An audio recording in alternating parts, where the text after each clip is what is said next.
12 noon, stream live via www.newsstart93fm. So that's it in a nutshell.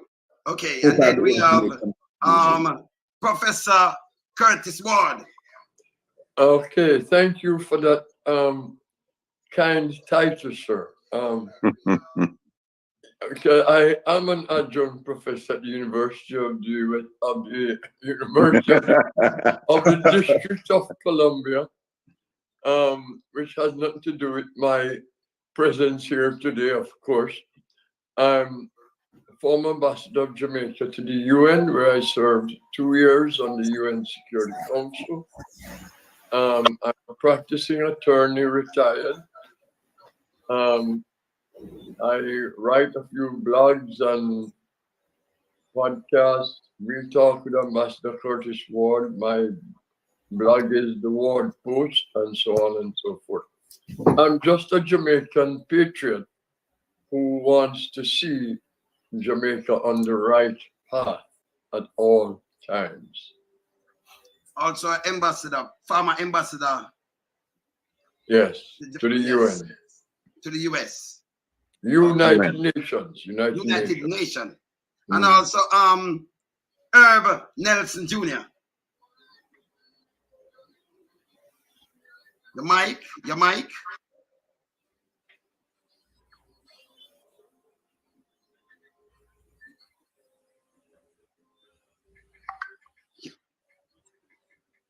Not hearing you.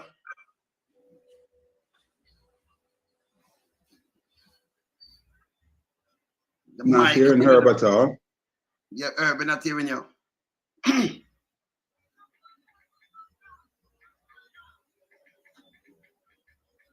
Herb, you got to wheel and turn again.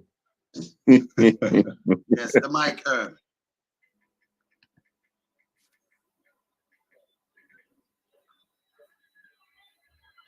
All right. In the meantime, Herb, working out the mic.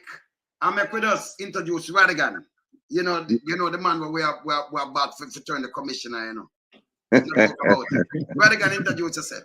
Yes. Good evening. Good evening to this distinguished panel. Good evening to you, the man in the wilderness, and good evening to your listening and viewing audience. My name is Wil Rattigan, a product of Waterhouse and Howard University Law School and the FBI. I'm also the host of a program called Reason with Rattigan every Saturday from 3 to 6 on www.reggaeglobalradio.com. And I'm a patriot at heart. And as I've said many, many times, I don't care about politics and party. I care about people and policies. And that's why I'm here tonight, because we're going to have a scintillating discussion about those things. And I'm looking forward to it. Thank you for having me, sir. Yes, man. And Jeffrey? Jeff? I will make we go back to Herb. Can you hear Herb now? Mic still mute.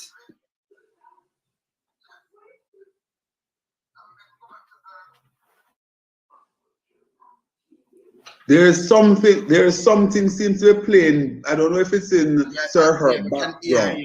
Yes, we can hear that. But there's something there. I don't know if it's maybe Herb should leave and come back in. Yes. Yeah, he says he's gonna leave and come out. Okay, no problem. Marcel Clark. Can you introduce yourself to me, sir? Yes, sir. Good evening. I am Marcel A.R. Clark. I am the one you call a rough and rugged deliverer. I'm out of St. Thomas, direct lineage to Paul Bogus. So we are just pushing a virtual rebellion to overturn the atrocities of the governance of Jamaica. Good evening, everybody. Thanks for having me. Okay, good. And the great Jeffrey Tavares. Jeffrey? What happened to Jeffrey? Where's Jeffrey? Freeze up. Asleep with his eyes open. Yes. All right. So you know what? No man, bring in Jeffrey. Jeffrey just done kill me with mouthing. When gone? Are you hearing me, love? Here he is here. He's here. The defender is here. Yes, Jeffrey. Yes, are you hearing me? Yes, man, we're hearing you. Yes. We're hearing you, sir, Jeff. But Jeffrey. Hear yes, me? Man. Yes, man, we're hearing you. We're waiting for you to introduce yourself. The host of yes. All right, you know what, Jeffrey, you want to rejoin? Just rejoin. Yes. Or move from where he's at. Roots FM. When? Yes. You and Jeffrey, can you send me the links? Because persons are asking for it on my side. All right. So if they go to Reggae Dub Scene, let's go on YouTube, go on Reggae Dub Scene, you're gonna see Reggae Dub Scene. All right. So we could start from we could just till Jeffrey sort out that. Yeah, we still gonna make him introduce himself. But when I go hold it number because we have over like 700 people viewing right now. Yeah. So you know we now hold them up no more. So Rattigan, we could start out from you, with you, right? Your take on Jamaica and what's going on right now. What really bother you? Well, that's a nice way to start out the program. With that question, what's bothering me? A lot of things bothering me about Jamaica. You know, one of the things that the questions I used to hear asked a lot is, what keeps you up at night? They used to ask FBI administrators that, and so they would have to explain, you know, the issues that they're facing and why it's keeping them up at night. Well, I'm up at night because 60% of the Jamaican population is earning less than $60 a week, and another 11%, I believe, they're earning less than $5.50 US per day. So you're talking about 70% of the population. That shouldn't be, because we have so much resources in Jamaica. And then on top of that, when I say resources, I'm talking about funding coming in from donor agencies and donor countries, because Jamaica, the days of Jamaica producing anything, like bananas and things like those days are in the rearview mirror. Yes. But they're getting enough resources so that resources including remittances, and they have some money coming in from tourism, not everything that as advertised. But I'm particularly troubled by what I see going on in the Ministry of National Security. I don't see leadership there. I see management. They're trying to manage crime, and they're doing a poor job of it. And there's so many issues with the people who are supposed to be leaders there. We don't see them. We don't hear from them. And whenever we do hear from them, it's pure nonsense. For example, and I don't want to take too much time because we have a big panel and time is at a premium. For example, a few years ago, I sat down with the Prime Minister and I explained to him about a fusion center. I also explained to him about, over the years, I explained to them about ghost guns. And in fact, a friend of mine sent me an article today from Jamaica describing the ghost guns that were recently recovered in St. James. I went back and I looked and I saw that there was an article in the Observer about what I said concerning ghost guns more than a year ago. Jamaica, as far as national security is concerned, there's nothing proactive. It's all reactive. And I was trying to get them on the footing where they're proactive and predictive. But they've spurned my request, not just me, but people in the diaspora, professionals in the diaspora. They've said, we don't want any help from you guys. We have, top class investigators here. All you need to do is just send your money. If you want to come and give a one speech, then we'll accommodate that. But beyond that, nothing else. So that's my focus tonight, national security issues. Ambassador Curtis Ward. Well, apart from all of the domestic issues, which have been in the news and I would say negatively impacting on Jamaica now for a long time. I am very concerned about the lack of a narrative on foreign policy that is comprehensive and understandable, that is transparent and explains to the people of Jamaica what kind of foreign policy the government is pursuing. Because those of you who are old enough or have read enough will have known what Michael Manley said back in the 70s when he declared that Jamaicans will not crawl on their knees, they'll walk on their feet when it comes to foreign policy and Jamaica's relationship with other countries abroad. So I think it's very important for us to understand that Jamaica has lost its compass when it comes to engagement in foreign policy. And there are so many issues that we could raise. We could raise the Venezuelan issue. We could raise the Palestinian issue. We could talk about the Sahrawi people in Western Sahara, and so on and so forth. We could talk about how Jamaica has subverted its sovereignty to other countries in towing the line that they have dictated to the Jamaican government. And I'm very concerned about those things going forward. Yes, Conrad? Hi, yes. Hi, good evening again, everyone. Must say thanks to you, Wayne, for inviting me. Yes? Hi, good evening again, everyone. Can you turn down something there? Can you turn it down? Have a feedback. Someone, yes. From my end? I don't know whose end, but I can hear it. Have a feedback. Something turn down there. Yes. No, Jeffrey, you can turn on something there or something. Yeah, because I'm here. Yes. Go ahead. Tell me one thing. All right, so good evening once again to everyone. Thanks again to you, Wayne, for inviting me here and your very, very, very popular platform.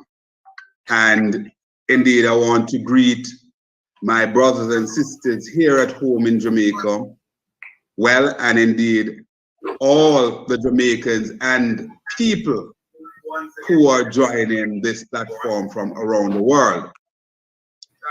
You ask the question, Wayne, what is, what is of concern, or some people would say keep you up in the night, you think, and so on.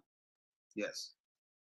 And I want to just start this way. Some time ago, from about the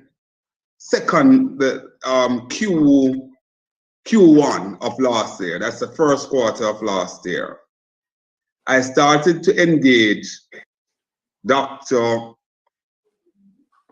Kingsley Chin on my program. There's a staple on a weekly basis where we talk about various issues. Dr. Chin is a world-renowned spine specialist and a Harvard Business School graduate. So he is quite au fait in terms of the medical profession and also in the whole business of commerce. Now, each time I have him on the program, we would raise some issues. And when we look at the graph, we picked up that there are some major indices that shows that a lot of our institution not going right at all, or a lot of the sector, i.e. the health sector, the education sector. We talk about the whole business of even agriculture, that basically is supposed to be the springboard on which the Jamaican economy is supposed to be built on.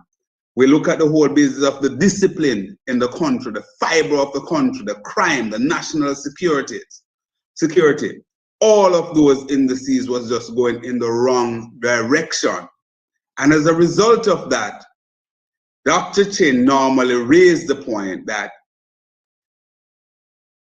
these matches what resemble a country being on the scuff or could be going in the direction of a failed state. And I want to get it clear. I'm not saying Jamaica is a failed state, but what we're seeing are things that are unique to failed state. I believe the skill set lies here in Jamaica to deal with those things. I think what we have is a lack of political will, a lot of commitment, a lot of care, and indeed envelope with the big C, corruption. And indeed, once corruption is abound, then it is obvious that you'll have her or his partner, which is crime. Fast forward to over the last few weeks, we have seen where the financial sector here in Jamaica is facing heavy weather. Not because we don't have a strong banking system, a strong equities markets, but because we have persons who are unscrupulous, thief, and also because the regulatory framework that was put in place at the get-go, we were under the impression that it was doing its job. However, about 2 days ago, or is it Friday to be exact, I think, Friday or yesterday, we got what I would regard as a bombshell. That revelation from Dr. Nigel Clark, that indeed what he said to the Jamaican people initially weren't so. When he mentioned that there was no report from FSC, and as a result of that, he couldn't have intervened in the sector, in SSL in a particular way. Lo and behold, we gather that the report was there from 2019. And these are things that basically keep you thinking. And I have a lot more that I would like to dig into as we go along. Those are my opening words. Okay, Herb, we can hear you now. No, we're not hearing you. Look on your mic settings. You can hear me loud and clear, right? All right. Yes, we can hear you. You can hear me now? Yes, I can hear you. All right, good. All right, can you introduce yourself to the audience? I am Jeffrey Tavares. I am Jeffrey Tavares from Make We Talk, Rose 96.1 FM, and also the Make We Talk Jeffrey Tavares YouTube channel. I'm the people's defender. I defend poor people from the brutal attacks of politicians and people like Everall Warmington, who believe that he's Mr. Bull Duppy and Duppy Conqueror. Mr. Lonesome, over to you, sir. Yes. All right. Marcel. Yes, sir. How are you doing? Yes, man. We are good. It's an interesting evening. Such a powerful panel as this one. I hope my brother Herb Nelson get his audio sorted out. I'd love to hear from him tonight in regards to the main topics. But I just wanted to highlight something. Yes. I heard a news bite with Everall Warmington, as Jeffrey mentioned, and he was hitting out at a particular former politician / prime minister. And I just complete watching a broadcast that was sometime either this week or last. with two other former politicians, long-standing politicians. And I was surprised to see these two politicians working on the same station, on the same show, co-hosting. Yes, And I'm referring to Ronnie Tweets and Colonel Charles. Yes. And they did not hold back in their pronouncement on the SSL saga to include the FSC, to include BOJ, to include the government, the finance minister, etc., etc. They did not hold back. So I find it strange that Mr. Warmington chose to attack Sir Bruce Golding.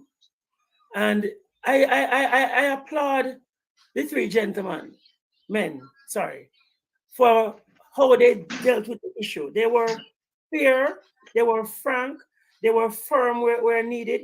And it's surprising that we have two former members of the standing government from that party that spoke in that manner, about the issue of the day. No, my respect level has gone up for them, honestly. And I'm not being facetious or anything. I'm just being frank. But when I heard Mr. Warmington make his pronouncement, I sort of pulled back and was wondering why. Why what Bruce Golding said that was so upsetting. What road did he go down? I made sure to watch the entire program, word for word. And not once did I hear anything. He actually brought in some powerful guests. He actually brought on Andre, what's his name, Hilton. I remember the PNP. Ironman. Oh, I'm them the economics. What's his name again, Conrad? Ralston Hyman? No, not Ralston. I'm referring to Andre. Andre Hilton from the People's National Party. He brought on Ralston also, That Bruce. He brought on Ralston first. Yes. Yeah, but what I'm saying, I'm speaking to Andre. Yes. And I was a bit surprised that he brought on Andre. Why? Why would you be surprised? He operates a talk show. No, listen, man. Listen. My time no Sakana. I'm saying I am surprised. Okay.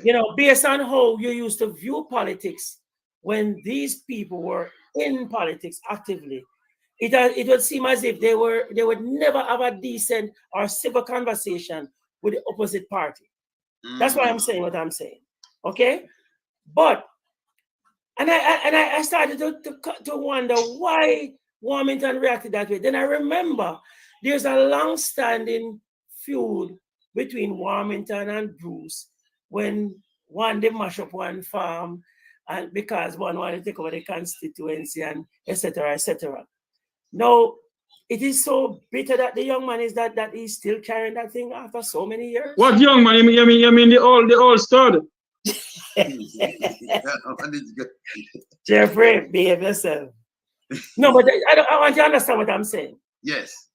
And as I'm saying, Bruce could have played a diplomat, not touch it, or he could have skipped around it. He did not. He spoke as how it is, and he spoke of what should be and what shouldn't be. And I welcome that kind of conversation. No, I would wish that our PM and our finance minister and all the other relevant persons that would come into contact with this issue, that they would speak in the same manner. Let the truth be spoken as it is. Let the chips fall where they may. An error was made, whatever the error is, let's address it, let's correct it, let's fix it. Because, it's going to have a negative impact on the financial status of Jamaica. We may have a run on the banks. I hear that the furniture people, them selling out mattress scarce. I hear it's a safe scarce and other things like that. And, we may have a run on the dollar. We may have a run on the Jamaican money, where money is going to be scarce because persons going to be hoarding them at home, where it's out of circulation. We may have the dollar falling even further than where it is. We may, by the end of the year, reach $200 or 200 something because people are in a panic mode. There's a run on the banks. There's a run on the financial institution. It has hurt the investment market of Jamaica, where potential investors or persons in the diaspora want to invest in Jamaican stocks and stuff like that. They are watching. They're in a panic mode, and I'm saying, I need the Prime Minister to be the Prime Minister. I need the Finance Minister to be the Finance Minister and step up to the plate and deal with the issue at hand. And if it means bringing in the FBI and giving them full liberty to follow the money, that's what they should do. Thank you very much. Okay. May I win? Yes. You know, our good friend, the great-great-grandson for national hero Paul Bogle, Sir Clark, said that he wished the Prime Minister. Now let us start from Everett Warmington and I'll go up to that end. Let me make something clear to you all on this panel here.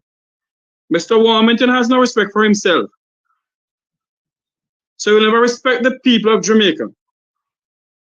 And Mr. Warmington, having said what he said about the former Prime Minister and the former leader of the Jamaica Labour Party, Bruce Golding, is to show you that the Labour Party can do anything and get away with it. Because Everett Warmington would back them. Now, if a former Prime Minister and the former leader of the Labour Party said what he said, why should that be an issue to Everett Warmington? It is full time. We call a spade a spade. Mr. Warmington has no respect for the people of Jamaica. He has no respect for the Parliament of Jamaica, nor for his former leader. Now, why should the former leader call the present Prime Minister and speak to him one way pertaining to the SSL? Yes, the diplomacy must prevail. But the fact of the matter is, I'll come to you, Ambassador. The fact of the matter is, it is in the public domain. And the former Prime Minister have a sole duty and a sole right to say what he said. Nobody don't want to speak out. It's only Wil Rattigan and Jeffrey Tavares and Conrad O'Brien is speaking of what is going on in this country. So lo and behold, the former Prime Minister come out and say something. Who is Everett Warmington? He has no moral authority. He has no respect to say what he said. Ambassador Ward? Yes. Given what we know about Warmington and what comes out of his mouth on a regular basis, so what he said about the former Prime Minister, Bruce Golding, is not an exception to what we expect of Warmington. And what we also know is that when a government is sliding into autocracy, there are certain things that we must come to grips with. And apparently, the Honorable Bruce Golding did not get the memo. Don't ask questions, don't comment, don't criticize, and don't even think about any of the foregoing. Because guess what? We run things.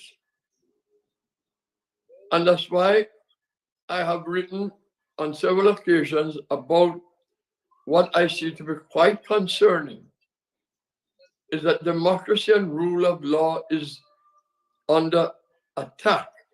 It's under threat in Jamaica. The press is under attack. The press cannot objectively report the news. Investigative journalism is on life support. So we have to put all of this in the context of when somebody like the former Prime Minister Bruce Golding sees a wrong and comments on it, he's going to get attacked. And more often than not, that will not come from the top. As you know, Jeffrey, and all of you in this program know, the attack come from comes from an underling. And because of the character of Warmington, he was perfect for taking up that role under this situation. Indeed. Wilford? May I say something on that? All right, go ahead. Rattigan. No, I'll yield to Conrad. Go ahead. Have we gotten a hold of Herb yet? Yeah, Herb? He's still working on his mic. Yeah, he's working on it. Do something for me, Wilford. Will, send back Herb this number. Him can talk and we can see him. Send him talk and we can hear him. Send him back this number now. Make him talk on it. Call it, talk on it. We can't hear him and we can see him. He can come on back and him get a mic this way. So we can hear him. All right. Send it back right now to him. All right. Yes. Let me just take the slot. Thanks, Will. I listen the conversation surrounding Mr. Everett Warmington as it relates to former Prime Minister Bruce Golding. And frankly speaking, I have a different take on it. Or I'll approach it from a different angle.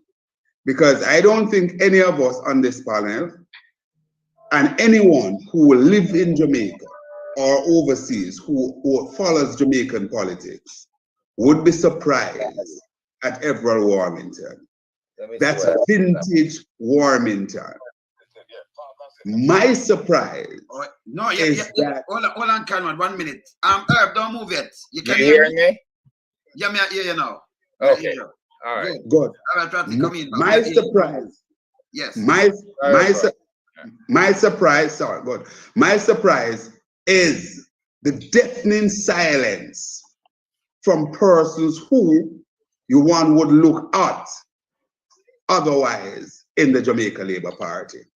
And I will talk, I'm saying from the top, from the present leader, who one could say was somewhat anointed by a Bruce Golding. He sat by and allowed Warmington to make that onslaught without, well, certainly, I don't know if any of you are here, but I have not heard any condemnation coming from him and other member of his cabinet and other members of the 48 with the Prime Minister 49 that sits on the opposite and the government benches in the House of Representatives. I've not heard it. And for me, that is where my concern is. Not with Everett Warmington, because we knew Everett Warmington was the same person who referred to Lisa Hanna in derogatory term. Everett Warmington was the same person who gave a colleague from the media in Jamaica at CVM his index finger, right? And all sorts of things. Everett Warmington is the same person who was captured and hot mic, speak in very, very derogatory tone to journalists. So I'm not surprised, but I'm indeed taken aback that the quote-unquote decent persons or people within the Jamaica Labour Party, within government, that you would expect a level of condemnation from. I'm not seeing it. That's my take. So what you're saying, Conrad, silent mean consent.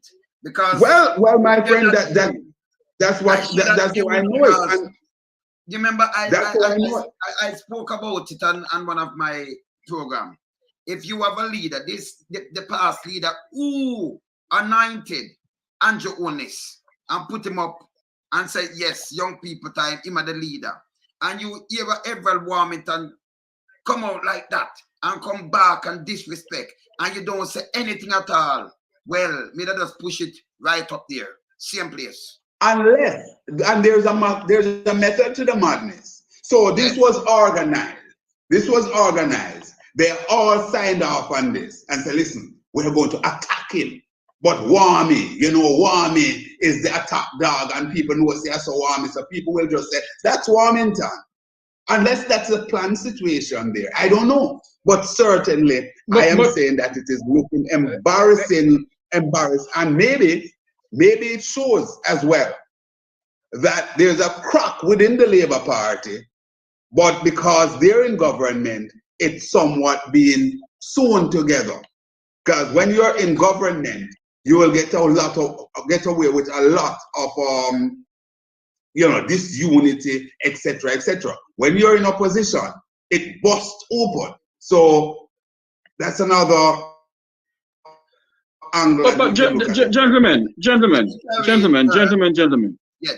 Let us call a spade a spade. Mm-hmm. And I will not apologize to no one. Doing.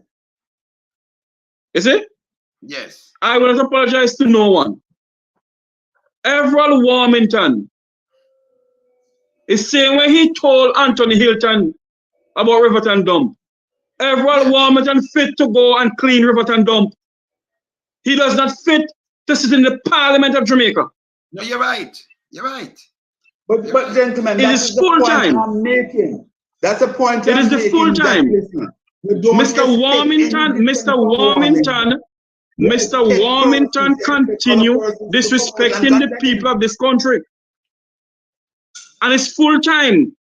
We out here, if the houses of the media house don't want to do it, then we need to do it. It's full time. Everett Warmington go put on pampers and sit down. All right. But Jeffrey, hold on, Wayne, please. Let me just say this. And yes. I think Jeffrey missed the point just now. We understand. I don't miss the point. I do not miss any point. The fact of the matter is, you all are favor in this thing. You all are hugging up this thing. This man is a disgrace to the Parliament of this country. No, you're right, Jeffrey. No, you're right. And Cameron, no, right? hold on. Wayne, hold on, please.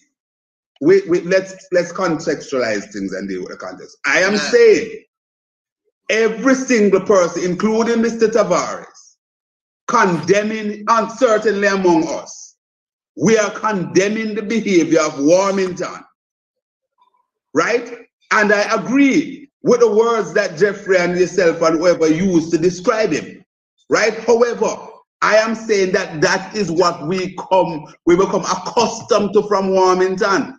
You come accustomed to it, not me. Hold on, man. Hold on. Just listen and learn. No, you need to listen to. You need to listen to. It's full time the people of this country tell this man to sit down. Listen, Wayne, if I can't be allowed, I will leave the platform. Hold on, Jeffrey. Finish. I just want to make Jeffrey need to listen. I am simply you need to listen to. Hold on, Jeffrey. Hold on. No, because a lot of people listening and things. So we now remember, we can't force over Warmington or Andrew when them do wrong. Because both of them, if me a leader and somebody has said, this is my prime minister, me back him for anything, and you don't come out and say, no, that's wrong. That means you tolerate him with the wrongness too. Wayne. Hold on. So me tell Warmington, him a dump, you know. Jeffrey, I said him for Riverton dump. Him himself is a dump. Yeah, but the prime minister no better. Because, come on, if I'm me, and somebody come say, you about me, I say, no, you can't back me, so that's so wrong. You understand? So the Warmington a dump himself. Also the prime minister, because, come out and say nothing. So me understand both of you. Someone carrying her because he never introduced himself and he might never did a work. Wait, may I come back to you, Conrad? No problem. Please. Okay. Thanks very much, Wayne, for the invitation. Greetings to your guests and to your listening audience. I am Herb Nelson Jr. I am the chairperson for the Crime and Security Committee Group of the Institute of Caribbean Studies here in Washington, D.C. I'm also a founding member, one of the members of the Jamaica Task Force, Crime and Security Task Force here in the U.S. as well. Of course, its leader, Dr. Rupert Francis. I do the intelligence part of the analysis for the task force. Now, been listening and I'm hearing us talking about Everett Warmington. So you're doing exactly what the Jamaica Labour Party intended you to do. Lose sight of the main actors that we should be talking about. This is called obfuscation. In other words, they are using Warmington and his behavior to blur everything else. Have the public talking about Warmington when you should be talking about Nigel Clark, the PM, and other folks in the office of the Prime Minister? We said yesterday on another program that we're dealing with some of the most corrupt actors in the Caribbean, probably in the whole world, sitting up there in that Prime Minister's office. And Warmington himself, I believe, is or was a member of the Prime Minister's office. The very person who stood and on his cell phone calling to the Minister of National Security said he was being harassed by the police when the police was doing their jobs. You cannot be above the law. And that's what this entire story with what the investment firm and the SSL? money, SSL. SSL, yes, thank you. I had a mind block for a second. The SSL story is about the monies in the early days that went from Mexico City to St. Lucia, from St. Lucia to Barbados, and then back into Jamaica. And that money and other monies apparently were utilized for the 2020 elections. And recently we're being advised or told that the additional funds ripped off was to help with local elections in Jamaica.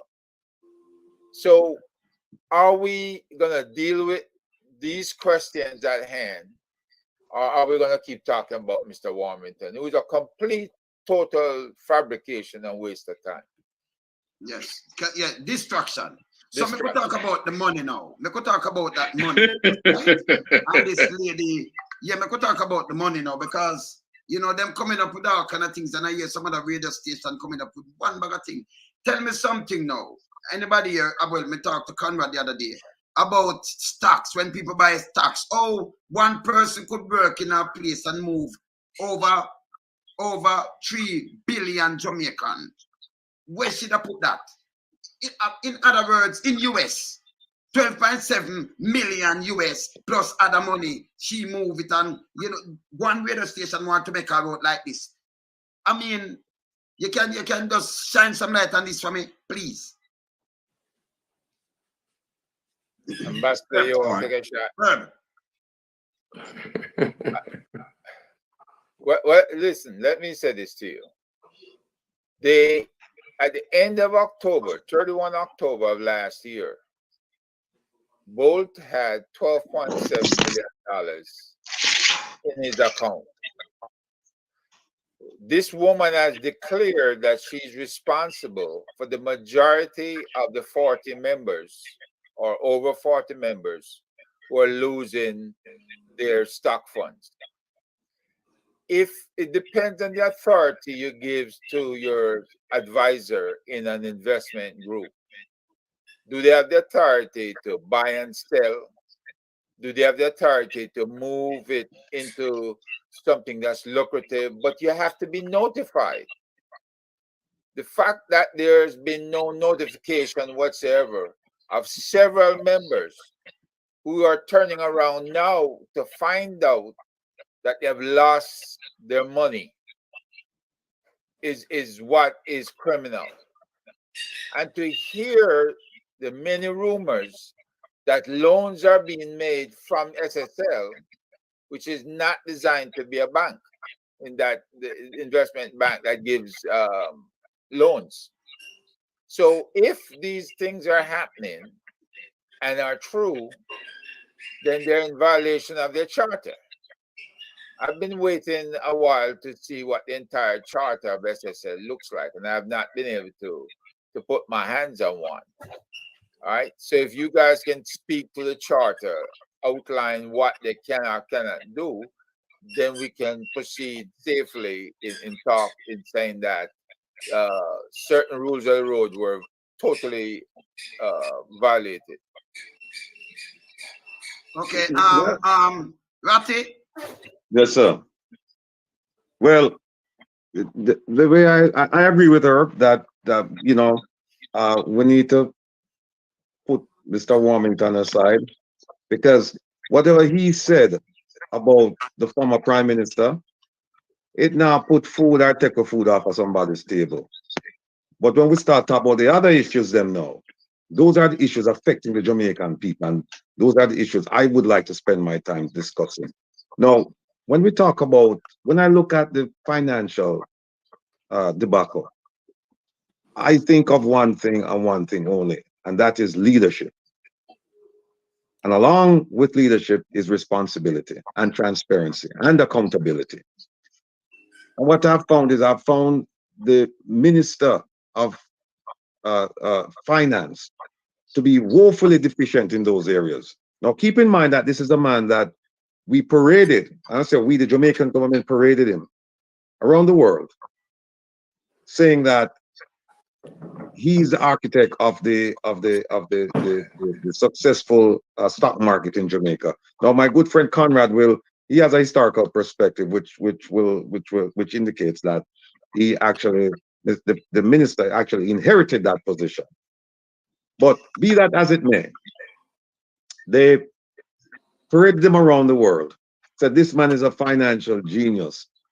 He displays good fiscal responsibility, and so on and so forth. Now, when you take over a ministry, first of all, you could have said no, you don't want the ministry. But when you take over a position of authority as a leader, you have to be accountable. And for him to say that he did not get the report that went from FSC to him, even though it was directed to him, he said he didn't see it until, I don't know, recently. Right? He said he searched and searched. He spent 4 or 5 hours searching through documents, and then he found it. I find that to be disingenuous. And here is why. You are responsible for your ministry. Everything. Everything. You cannot parcel out excuses on other people and say, no, this one is responsible for that. No, you are responsible. If you're willing to take the accolades, you should be willing to take the blame. And it happened on his watch, or some of it happened on his watch. And for him to shirk his responsibility and to say, well, he didn't, first of all, he said he didn't know anything about it. And then later on, we come to find out that, yes, there's a report actually sent, and he should have seen it. And so I use one standard when I'm judging leaders. And the standard is this. And the FBI taught me this. It's this. When you're in a position of authority, when you're leading and there's an issue, the only questions you need to ask that leader is, or to point out, is that you knew about it and you did nothing, or you should have known. In this case, we're not quite sure which one it is, because the answers we're getting, they're not consistent. So we're not sure if he knew and did nothing about it. But the one thing we know is that he should have known. So either way, he's responsible. So I don't give him a pass on that. And then also, by extension, you have to ask yourself the question, what did the Prime Minister know about this? Because it just seemed too coincidental. I mean, coincidences happen all the time. But sometimes they say that fact is stranger than fiction. But it seems too coincidental that when this report came over, or shortly thereafter, that his account that he opened back in, I think, 2012 or something. 2008. Yes. Thank you, sir. That suddenly he decided to close that account. It just seemed too coincidental to me. And so questions need to be asked. Now, if they're going to have the FBI, and I'm sure that when Minister Clark asked for the FBI, I'm sure within a matter of days, people thought about it, and they probably went to him and said, what the hell are you doing? Because as investigators, I said we because I still, even though I'm retired, I was there for almost 30 years. What happens is this: you take investigations to their logical conclusions. You don't stop. You don't stop. And so if they come in and they start to follow this, the prime minister will become a person of interest. Simply because, well, he was an investor, and in the timing of the minister of finance will definitely be a person of interest. And so this investigation may end up in places that they don't want, where they don't want it to go. Now, if I were in charge of that investigation, I can tell you right now, people would be shaking in their boots. They would be shaking, because the investigation is going to go to its logical conclusion. And what that means is that everybody who's involved will be investigated. And so you're going to be looking at records as well. You're going to be looking at telephone records, text records, bank records, all kinds of records we're going to be looking at. Then we're going to interview people. And we may have to use a polygraph. And when all is said and done, and the truth emerges, I guarantee you, if the FBI is allowed to go in and do this investigation, and there are some issues regarding how they come in, when they come in, how they conduct the investigation, and so on and so forth. But assuming that they come in and they lead this investigation, people are going to go to prison. Mark my words. May I? Yes, yes. But Mr. Rattigan, do Yes, you think Jamaica being a sovereign state, do you think that the authority will allow the FBI to go and interrogate somebody from up the Vumbavon, the Vumbavia of society up at Cherry Garden and Narborough? Well, look, if you don't want that problem, you don't invite the problem in. You don't invite people who will become a problem for you. The moment you start inviting the FBI in, I mean, what do you say to them? Now, there are ways you can negotiate how the investigation is going to be conducted. Is it going to be joint? Will the FBI take the lead, or will the JCF take the lead? I've seen all three. But at the end of the day, the FBI is not going to walk away from a partial investigation. They're going to say, even if it means that the JCF is going to take the lead, there will be requests for information from them so that they can put the full picture together. Because there's no such thing as them doing a press conference or going back to Washington and explaining to their superiors that, yes, you know, we have part of the picture. They're going to say, no, you need a full picture. Or otherwise, it will affect, if couple of things. Those agents, they're gonna come under scrutiny, or the Jamaican government will come under scrutiny more than it has, or more than it is right now. Because as you know, in Washington, people by and large think that Jamaica is a corrupt country, and 70% of the people polled in Jamaica said the same thing. They said they believe they live in a corrupt country. So there you have it. But Mr. Rattigan, before everybody else, before I get the ambassador on, Mr. Rattigan, Yes, then sir. do you think, no, I should ask then. I'm getting to understand that the FBI will be working out of the Dominican office in Dominican Republic. Yes. So is it that because of the Minister of Finance is the one who asked for the FBI and not the Minister of National Insecurity and Injustice, Twiddly Dum Dum, and the Prime Minister? Do you think that is why they decided to work out of the Dominican office? Well, here's the thing. The Minister of Finance publicly said that he's asking the FBI to help. We don't know what the FBI's response is. We have no record of that. True to form, they don't speak. Just like similarly when the Prime Minister came here and he said, I'm going here and I'm going to do this. Up to this point, you haven't heard a single word from the FBI about his coming here and about his return to Jamaica. Nothing, right? So the fact that the Minister of Finance called for it, it really doesn't play into it. I mean, they'll be asking questions. Why is he asking and not the Minister of National Security and not the Police Commissioner and not the Prime Minister? They would be asking. But what that tells me is that they do not have something that I've called for years. They do not have a meaningful and an established relationship with the FBI. Because if they did, when the Prime Minister came here, he wouldn't have sat in an auditorium with a whole bunch of worker bees. He would have been sitting in the offices of the various directors. He would have sat with the FBI director in his office at FBI headquarters, right? And so he would have established that personal relationship so that he could pick up the phone and he could call him directly or speak to the deputy director. But when you talk to the worker bees, right, they have to go back. And when they go back, they're going to have to brief. And when they brief, they're not briefing, they're briefing up. For example, it might have been a unit chief who attended. So the unit chief is now going to have to go brief the section chief. Section chief is going to brief the deputy assistant director. Deputy assistant director is going to brief the assistant director. Assistant director is going to brief the executive assistant director. And the executive assistant director is going to brief the director. You see how many levels of briefing right there? You can just imagine how important is that subject when it filters like that.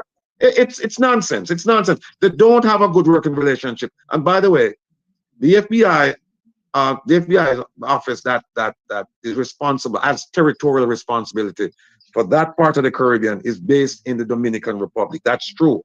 And Jamaica is, so the person who runs that office is called a legal attaché. That's the State Department term. And the person, his deputy, is called the assistant legal attaché, and that person is in Jamaica. Since 2017, 2018, thereabouts, they put a permanent presence there because before it was a road trip. So the person, whoever it was, would have to fly from the Dominican Republic to come to Jamaica, do business, and then go back. They were based in the Dominican Republic. But this whole thing is just poorly planned, poorly managed. You have the wrong actors on stage asking for the right things. And not only that, you don't ask for it from the platform. People, how many times I have to tell them that? There is the assistant legal attaché sits at the U.S. Embassy. They could simply just go over there and meet with the person. I don't know if it's a man or woman, but meet with the person. And that's how you do business. This kind of business you don't do in the sunshine. This kind of business, you do it surreptitiously. You go over, you meet with him, you say, listen, this is what I'd like to get done. And then that person is gonna pass the information to the Dominican Republic, or at least notify him, then it comes to Washington. And in Washington, then it makes it will. But if you have an outstanding, if you have an established, if you have a meaningful relationship, you don't have to do all of that. So Rattigan, Yes. when the Prime Minister came to Washington, it shouldn't be the Commissioner of Police. It should be the National Security Minister accompanying him, right? You're absolutely correct. And not only that, don't think when they walked into that room, those people there didn't know that the police commissioner has a 91 disapproval rating. And that the Minister of National Security has a 93% disapproval. Don't think they didn't know that. That's not lost on them. And so, and I've done these meetings many times. When I'm sitting in that room and that information come to me, and by the way, they have that information, I would start thinking, and I would say to my boss, I say, why should we trust this man? His own people, they think he's a failure. So why should we give him access to our information, our technology, our tools of the trade, our sources? No. And then the Prime Minister, when he came, to me, it was a disgrace. And it shows the incompetence of the current Jamaican ambassador to the United States, Audrey Marks. It shows how incompetent she is, because when you are responsible for making sure that all of these meetings are arranged and all that stuff, for your principal coming, you want to make sure he sees the right people and the right issues are raised. So, for example, when I was overseas and the FBI director would come, it was my job to get that folder, to make sure that I set up all the meetings for him. I delineate all the issues. And when he came, guess what he did? One of the first things he did, either I met him on the plane, or if he had to go to a meeting from the airport, I would go on the aircraft and meet him. Give him his briefing, tell him, okay, you're going to be meeting this person, that person. Here are the issues. Here are things you stay away from. Here are things you impress upon them. Here's what needs to be done. And you give them a complete briefing. But the meeting would be set up for him to meet that particular person, not sit in a room with a whole bunch of people. Do you think the FBI is going to make a commitment in a room full of people? Say, no. Yes, we're going to come and help. No. Photo upping. No. Ambassador, hold on. Ambassador, when you were the ambassador, something like this setting up, what what would you do to set up a meeting like this? Well, let me make a big correction there. I was not ambassador to Washington. Oh, I did not have bilateral. for the UN. So, but certainly, when the Prime Minister came to New York when I was at the UN, we would have prepared a briefing book for the Prime Minister, and we would have sat down with him and go over what we briefed, both in writing and orally, and to answer any questions he may have. And as Rattigan said, to show him where he shouldn't go or what he shouldn't do. But I want to get back a little bit to the whole idea of inviting the FBI and what the Jamaican government should expect. And I'm sure Rattigan is better able to speak of this. But the FBI is not going to come in and just accept, here is a file or there is a file. This is what we want you to look through. No, they want access, cyber access to the records.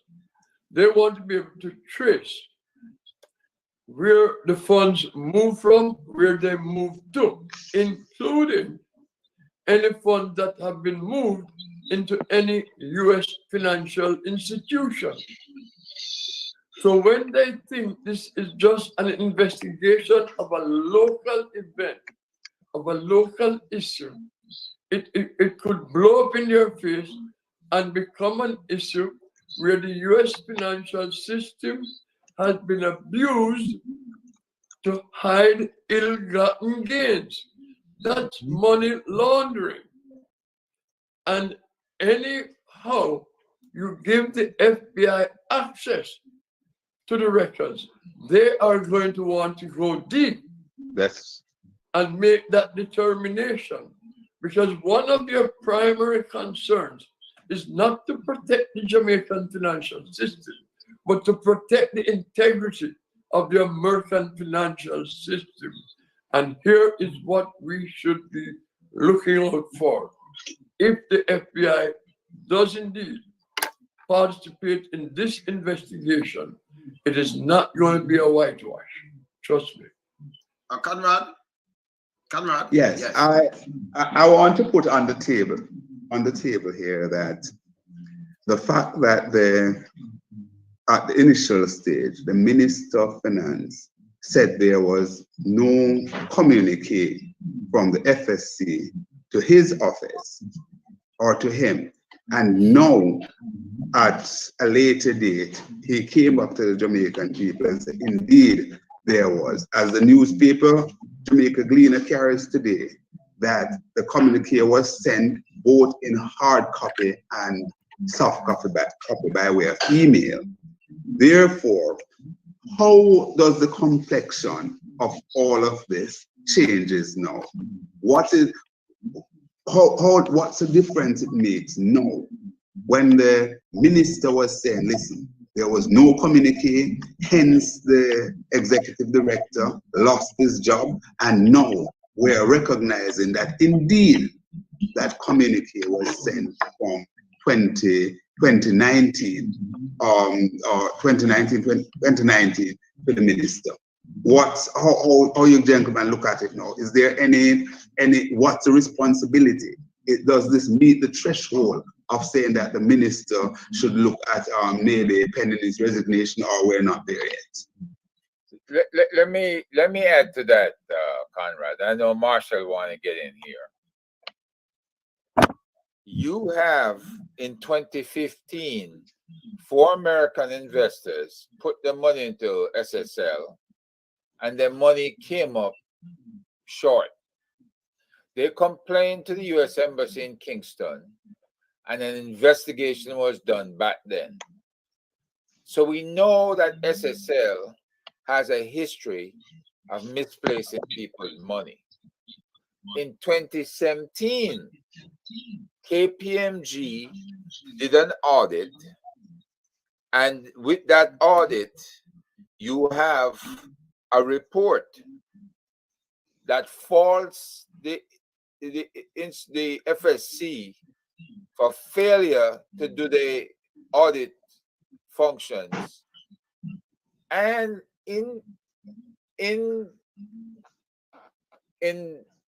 inevitably that responsibility runs back to whom? The Minister of Finance. Because if this event occurred in 2015, I need to be aware of all the transgressions that occurred before. And if I hear now that there's a bad report out from KPMG, a notable accounting firm, I want to know what corrections were made. Apparently, this man see no evil, hear no evil, and speak no evil, because he came out firing, saying he wasn't aware of any reports. And his staff receive a report, and you have to then not just assume, it's just about mandatory that they have a briefing on that report at the Ministry of Finance level. And he can't come back now and say, oh, the only reason he came back is because he found out the receipt of the report by his personal staff was documented. That's when people usually come back and say, oh, I just remember, right? Because if you have briefings on this subject, it's going to stick with you. 2015, 2017, 2021, when the PM pulled his money out, I think that's when the trigger got pulled. In 2021, September, when the PM pulled his money out. I believe it's possible that when the PM came to Washington, he was getting the lowdown on SSL. I don't think it's a trick. I think that's very, very possible. And that they were forced into sounding the alarm when they went back home. Sir Herb, you mentioned before the person that had connection with the US that would have lost money or had concern with their money back then. Would it be fair for us to deduce that by virtue of that, the FBI could be on this trail way before the call was made for them to come in? Yes. Okay, let me go back to my intelligence background, because I didn't tell people about that. I did 15 and a half years with US intelligence. Whether the FBI knew or not, it's in the system. US intelligence routinely picks these things up. They routinely do track and tracing on these matters, and they hold it for a rainy day. So when Trump's ambassador came to Jamaica and was able to push NIA Director Trevor Monroe aside and have him to stop investigating the leader of opposition and the PM, it was because they used rainy day information, right? They used information about all the monies that was picked up in Mexico City and trafficked and laundered through St. Lucia and Barbados. They knew about SSL. So let's not, monkey around thinking that they don't know. They know. We know. We collect. What could be the worst case scenario here, Sir Herb, bringing this to its logical conclusion? What could be the worst case scenario here as it relates to, the structure of governance here in Jamaica? The structure of governance in Jamaica is that the US want the Chinese out, and they want to stop the Chinese progress. They want control. They want a footing. So if this gives them that footing, then you'll see certain countermeasures to the Chinese occurring, even if they have to buy out Chinese contracts in Jamaica and give Jamaica the money to pay back to the Chinese. You will see these kind of movements. So, Sir, I told him this long ago, more than one time on my platform, that the Chinese in the backyard of the US, it's very troubling. It's unacceptable. I know, because Chinese spreading their wings, and it's like them fighting a soft war now. You know, like we'd have Cold War back in the days. I told them, yeah, you come, you know, you just come, you know, just come, you know, just let the people that know what I'm saying, that, you know, lonesome correct from morning, you know.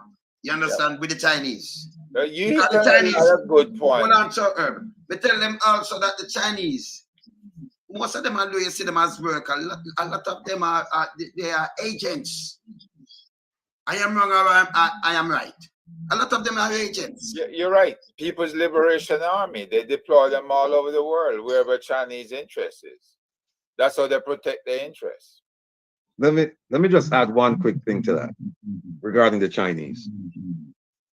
We're too licky when it comes to the Chinese. Why do I say that? We allow the Chinese to build our Foreign Affairs, Ministry of Foreign Affairs and Foreign Trade headquarters down on, I think, Little Port Royal Street. That's dangerous. Yeah, Yes, you cannot have, this is counterintelligence 101. Herb is a master at this. Herb write book on this. Herb can tell you about this. You do not have a foreign government come in and build a ministry like that, the headquarters. You know why? Because all kinds of things go there. And I tell you what, the American government, the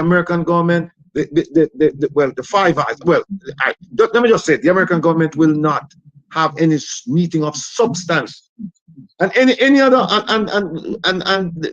well, I can tell you, the Canadian, the UK, American, the German, none of these people will have meetings of substance in that building. None of them. If they do, it's to send a different signal. But it's not because I remember the 5G.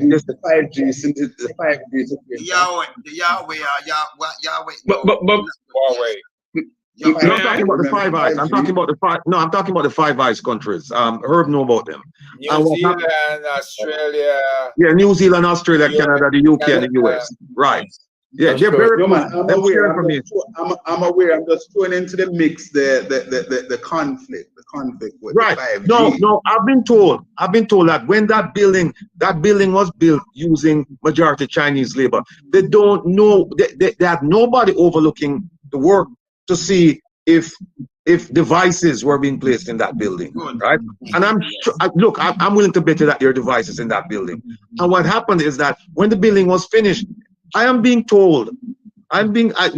told that they didn't build the proper sewage system coming out of that building, and that the Minister of Foreign Affairs and Foreign Trade, that she actually went to the US Embassy to ask for money to help complete the project. And because this is, we may have some youngsters watching this program, I don't want to tell you what I heard the US ambassador said to her, but it was insulting to her. Insulting. So that's why I said too licky, because what they should have done is say, look, that money that you're going to use and build that building, build a training center, build some schools. Oh, you guys are building roads? Well, tell you what, we have some bad interior roads. So why don't you have them come build out them roads? Those are things that they should have done. Instead of them go build this building, and them can't really use it. If I'm not mistaken, and Ambassador can back me up on this, I think the opposition had some question on that, a bit of objection to that. Am I correct, Ambassador? Could you? Yes, well, lots of people had questions. I myself raised that issue in a speech I gave in 2019 at the University of the West Indies, because it is absolute folly. And yes, Herb, and Will. Yes, Jamaica should have had people in there following the construction, but the sophistication of the Chinese would have made any kind of supervision by Jamaicans as useless. But there's no way, as you quite rightly said, none of the flyby countries are going to hold any substantive meeting other than a courtesy call on the foreign minister. None of those ambassadors will say anything in that building, because everything will be transmitted back to China one way or the other. Right. May I? Marcel. Yes. I have a question towards Mr. Rattigan. Maybe Herb can answer it also. May I ask you this question? Do you believe that the finance minister performed a major magic trick at the press briefing when he made the pronouncement about the invitation of the FBI? Do you believe it was just a PR stunt? Because most of these government officials are PR specialists. What is your take on that? Well, earlier, sorry to cut in right here, but earlier, I was going to say this is nothing more than a political announcement. It wasn't thought through, but when the entire global community and all of Jamaica and the whole of the Caribbean is looking at this debacle in Jamaica, and they are seeing corruption, they are seeing incompetence, they are seeing lack of transparency. And in order to assure the financial sector and other investors in Jamaica, the government wanted to make this grand announcement that this is going to be a thorough investigation. People will be held accountable, and therefore we have invited the FBI to come in and help us to do this investigation. It was a political stunt which is going to backfire. Let me just say this. When you put a clown in the headmaster's chair, you don't have school, you have a circus. You have a circus. And this is exactly what we have right now. We have a circus, we have a comedy of errors going on over there. And I agree, unless I can see something else, I agree that this was nothing more than a political stunt. Because if he's calling for the FBI, where is the FBI? I mean, the FBI, they're able to move resources overnight. I mean, I've been a part of it. Because that's why they pay you when the FBI, they pay you overtime, you know, whether you work it or not, you get paid overtime. Because when they call, you respond, and you're on duty 24 hours, 7 days a week. Doesn't matter if there's a holiday or not, right? So if he called for it and they were responding, they should have been there by now. We're not getting anything on the ground that they're there. At least if they're there, they're not in sufficient numbers that would warrant someone saying, yes, there's an active investigation going on. So I think based on what I'm seeing right now, that this is just political, so they can say, yes, we called in for the FBI. But if they really want to do it, what they should do is the Minister of Finance, and in fact, he should be on the side. It should be the Minister of National Security and the Prime Minister, right? And what they should do is they should have a joint press conference with the FBI and say, listen, the FBI is here and they're serious about this investigation. We're going to get to the bottom of this. And when we're done, we're going to have a press conference and we're going to give the Jamaican people information that unclassified information. We can sanitize the report. We don't have to give them every detail because some things will be classified. But as best we can, we will give them a report that people will feel confident that there's something took place, it was investigated, and we're well on our way. Now, here's one thing that they should be careful of. The FBI decided to investigate international corruption. And so they have an international corruption unit in Washington, Miami, New York, and LA. They have to be very careful now that they're calling in the FBI because, as the ambassador said, once it's been determined that ill-gotten gains touch the American banking system, the SWIFT banking system, which most countries use, that gives the FBI jurisdiction. So they can actually bring their own case in the US. And one minute. Someone you can mute your mic. I hear some feedback. Everybody probably should mute except the speaker. Okay, got you now. Got you, Ratty. Right. They should. I said, wouldn't it be a sight to behold that they bring in the FBI, and then the next thing you know, the U.S. Attorney's Office out of Miami, they have either sealed indictments or they file charges. And then when these MPs, you know, they love to fly to Miami for the weekend and show off. And some of them have property in the U.S. as well. That when they fly there, they grab them just as how they grab the Prime Minister of the British West Indies, the BWI. They grab them. Wouldn't it be a sight to behold that you bring in the FBI and now they're arresting some of the same people calling for the FBI? They're being arrested on the U.S. side. I would rejoice. Yeah, Herb. Wayne. Yes. Wayne? Yes, man, hearing you. Wait till Mr. Herb respond, no? Wayne identified who was to speak, please. You're the moderator. Herb, respond, please. Herb. Herb mic gone. Your mic mute. Herb, your mic is gone. Your mic mute. Mute. Unmute your mic. All right, I've unmuted now. Yeah, go ahead. Look, in the region of the Caribbean where Jamaica is, it's divided up. And who runs the Jamaica section is Homeland Security Investigations. They are a federal agency. They investigate over 230 different cross-border crimes, which includes what happened in 2015. And they do have the FBI assistant legat, as well as ATF, as well as DEA, as well as the RSO, Regional Security Officer. At the embassy, the nucleus forms a law enforcement community. But the main office that is responsible for investigations, cross-border crimes between the U.S. and Jamaica is the Homeland Security Investigation.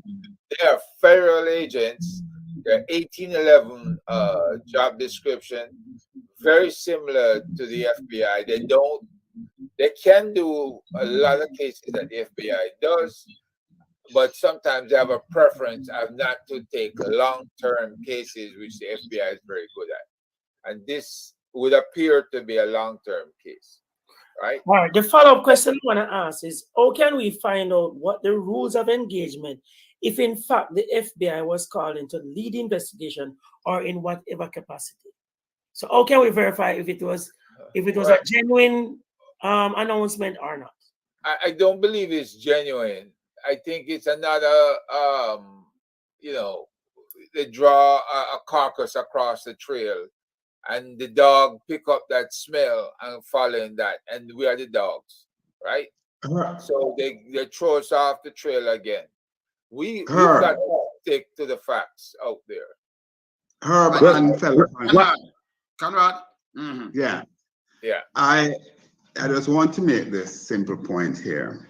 We're on these platforms, and I am on mainstream readers. Others here are on various things, and we have been making the calls week on, week off. And we must understand that although persons are not going to come out and give us the accolades and say X, Y, and Z, the credit, but people listen. Now, immediately after I concluded an investigation with Ralston Hyman a few weeks ago,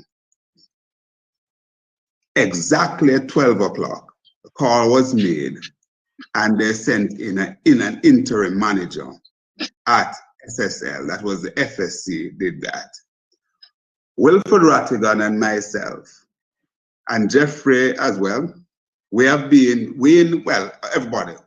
on various platforms calling for the FBI to be brought in. Could it be that the pressure was so much and this was actually reverberating in such a way that this was just a knee-jerk reaction where I said, boy, the call is making faster and furious, so let's call in the FBI. What about that theory? Jeffrey. It's a good thing that Conrad touched on that point, because the call was made on the Make We Talk Jeffrey Tavares YouTube and also on Roots FM. And we all know that the politicians that listen to the talk shows, especially the ones that is not really filtered. You know, it's quite interesting that the Minister of Finance in his press conference could come out and say that. As what our good friend, the great-great-grandson from St. Thomas, who her grandfather led the rebellion, as what he said, to me, it is a political stunt, as what Ambassador Ward said also. It is a photo-op thing to say, okay, Wilfred Rattigan, Big Mouth, Jeffrey Tavares, and Fireman call for the FBI, so we're going to do it. Doing it is one. Doing it is one. Are you going to allow the Federal Bureau of Investigation to investigate from down at Negril Point to Moran Point, all the way to the Blue Mountain, Pete Drunkerhead Mountain? Are you, if the FBI say that a member of the Vumva of Upper St. Catherine, Upper Cherry Garden, is involved in money laundering, are you going to allow the FBI to interrogate them? If a member of parliament is involved in the SSC saga, is the government of Jamaica going to allow them to investigate the member of parliament to ask questions SSL. on Jamaican soil? SSL? On Jamaican soil? That's a question we must ask. Is the Prime Minister of this country going to allow them to happen? Is the twiddly-dum-dum Commissioner of Police and the one who is now Minister of National Security, twiddly-dumbass, who have a relationship with his foreign counterpart, yet he's a Minister of National Security and Injustice. Want to see what's going on in this country? The only place he can travel to is St. Lucia. We're facing a problem in this country. My good friend Jeff. Go ahead. As Wilfred Rattigan, former FBI senior agent, and also Sir Herb, who is a security expert and intelligence expert, said earlier, I think they gave the answer to that question that you put forward already, because they said once the FBI is invited, and Herb also talked about another level of intelligence that would be there. So definitely the FBI would be on top of it. Once they come in, you could not basically, say, listen, just touch here and don't go there. Once they proceed, that's what I'm getting from Mr. Rattigan. Hold on. That's what I'm getting from Mr. Rattigan. That is their jurisdiction. That's how they operate. And let's face it, little Jamaica would be in no position to basically push back against the FBI major apparatus. No, but hold on, Conrad. Hold on, Conrad. Jamaica is a sovereign state, and although you invite them in, you can tell them what to do and what not to do. Am I wrong, Mr. Rattigan? Yes, you're right. Yeah. But all of these things would have to be worked out before you make the announcement that you're asking for assistance. You'd have to reach out. See, what I'm saying is that this is putting the cart before the horse, because you would have to go sit with the assistant legal attaché, go over all of these things. Maybe have the legal attaché from Dominican Republic fly to Jamaica, and you sit down with them, and then you go over what you need to get done, and then you move forward, and then you don't move forward in this way, in this manner. And by the way, the Prime Minister came the other day to meet with the FBI. Why doesn't he call his counterpart at the FBI? He came and he, with much fanfare. Why doesn't he? Because he never meet with the right people. Never meet with and there's nobody he can call. So now, all of a sudden, now it's within the bailiwick of the Minister of Finance. I've never seen this. I've never seen this. He can call you. Yeah. Well, they don't wanna call me for obvious reasons, because see, I'm a no nonsense kind of person, and there's a fly on the wall. Right, I know that. Oh, thanks for saying that, Jeffrey. Because here's another thing I need to make clear. So I need to make this clear to your listening audience, because I think everyone here in the panel knows this. There's nothing going on in Jamaica that the U.S. government doesn't know about. Nothing. And I'll repeat, nothing going on that they don't know about. Right? So they were afraid of me that they say, oh, him come down there and him collect information. Look, some of the same people sitting next to some of the same influential people that we're talking about. Some of those people are providers of information. There's nothing that the US government doesn't know what's going on down there. Nothing. So when they come down there, these people can't lie to them. They can't lie to them. I mean, they can lie to them, but the fact of the matter is that there is something called 1001 violation, and if you lie to a federal officer, and a lot of people in prison right now, they were suspected of being drug dealers, money launderers, child molesters, rape, all kinds of things, but they're not in prison for that charge. They're in prison for lying to a federal officer. True. Right? So them can't lie. But I need people to understand this, that everything that is going on. Oh, if you don't believe me, folks, take a read of there's a certain position at the US Embassy called the Regional Security Officer, RSO. Just go and read that report from that person. He know more about what's going on in Jamaica than the Commissioner of Police. You mean the Commissioner of no police? Well, that might be an adequate description, but the right description is just a Google Gaga, and we don't. and twiddly dum dum. well, that is no police. I think Ambassador wanted to say something, Wayne. Yes. Yeah. Ambassador, just before you said something, maybe you can add this one to it because this is interesting. The report that said Jay Holness got $1 million in loan from SSL. Everybody remember that? Yes. Snippet. Yes. All right. Now, Jay Holness turned out to be not the person people would normally want to think about, but it's a lady who is connected to Fitz Jackson of the opposition party. So maybe the ambassador may want to address that. Does that mean, in essence, there was a free for all at SSL? I would like to speak on that as well. Okay. And I would like to speak as well. I have a source who gave me some information. I would like to speak on that as well. And I would like to speak on it as well too. Because I spoke to the direct source, and hold on. The conversation that is being made but the ambassador about the timeline. Hold on, man. Just allow me to speak that the timeline that a lot of people are gleaning on, being joyful and getting our frenzy over. That lady and Mr. Jackson sever ties in terms of a relationship from 2007. Oh, for God's sake, Conrad. Hold on. What is that?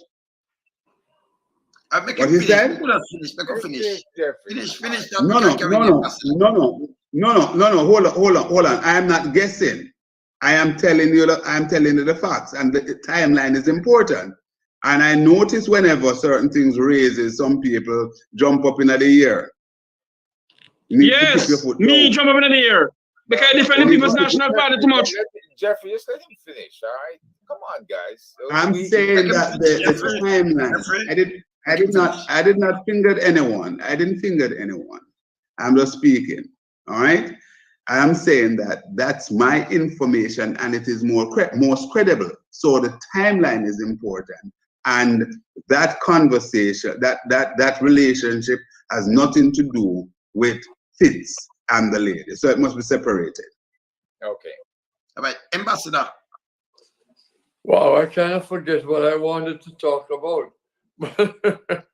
But I can't give any direct answer to that particular question because I do not have the facts. And I only speak on facts. But again, I want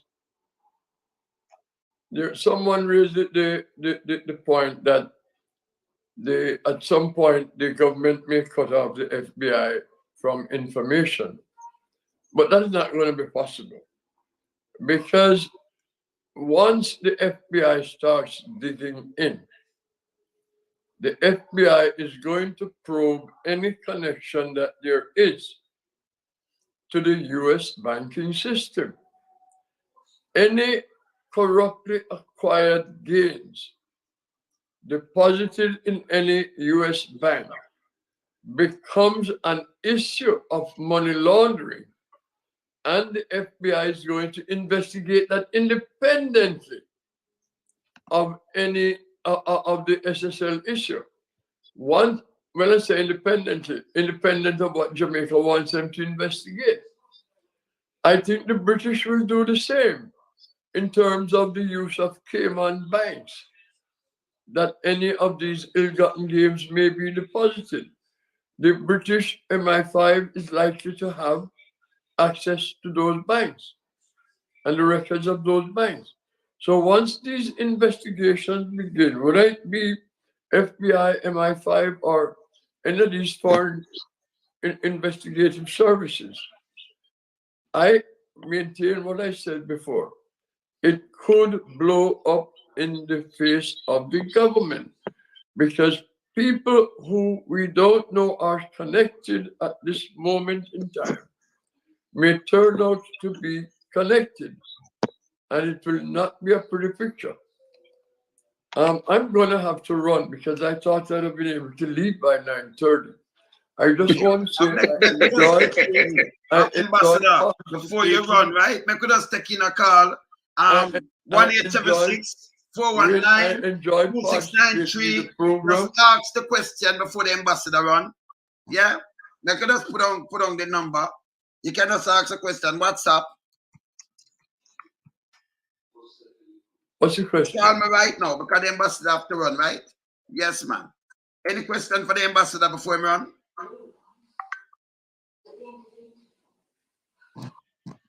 You can just call right now, right? Yeah, man. Well, thank you, gentlemen, for having me on the program. Hold on. Yeah, hello? Good night, Ariel. Yes, good night. On the panel. Yes. What I'm saying is, can any of the individual who lost money contact the FBI themselves?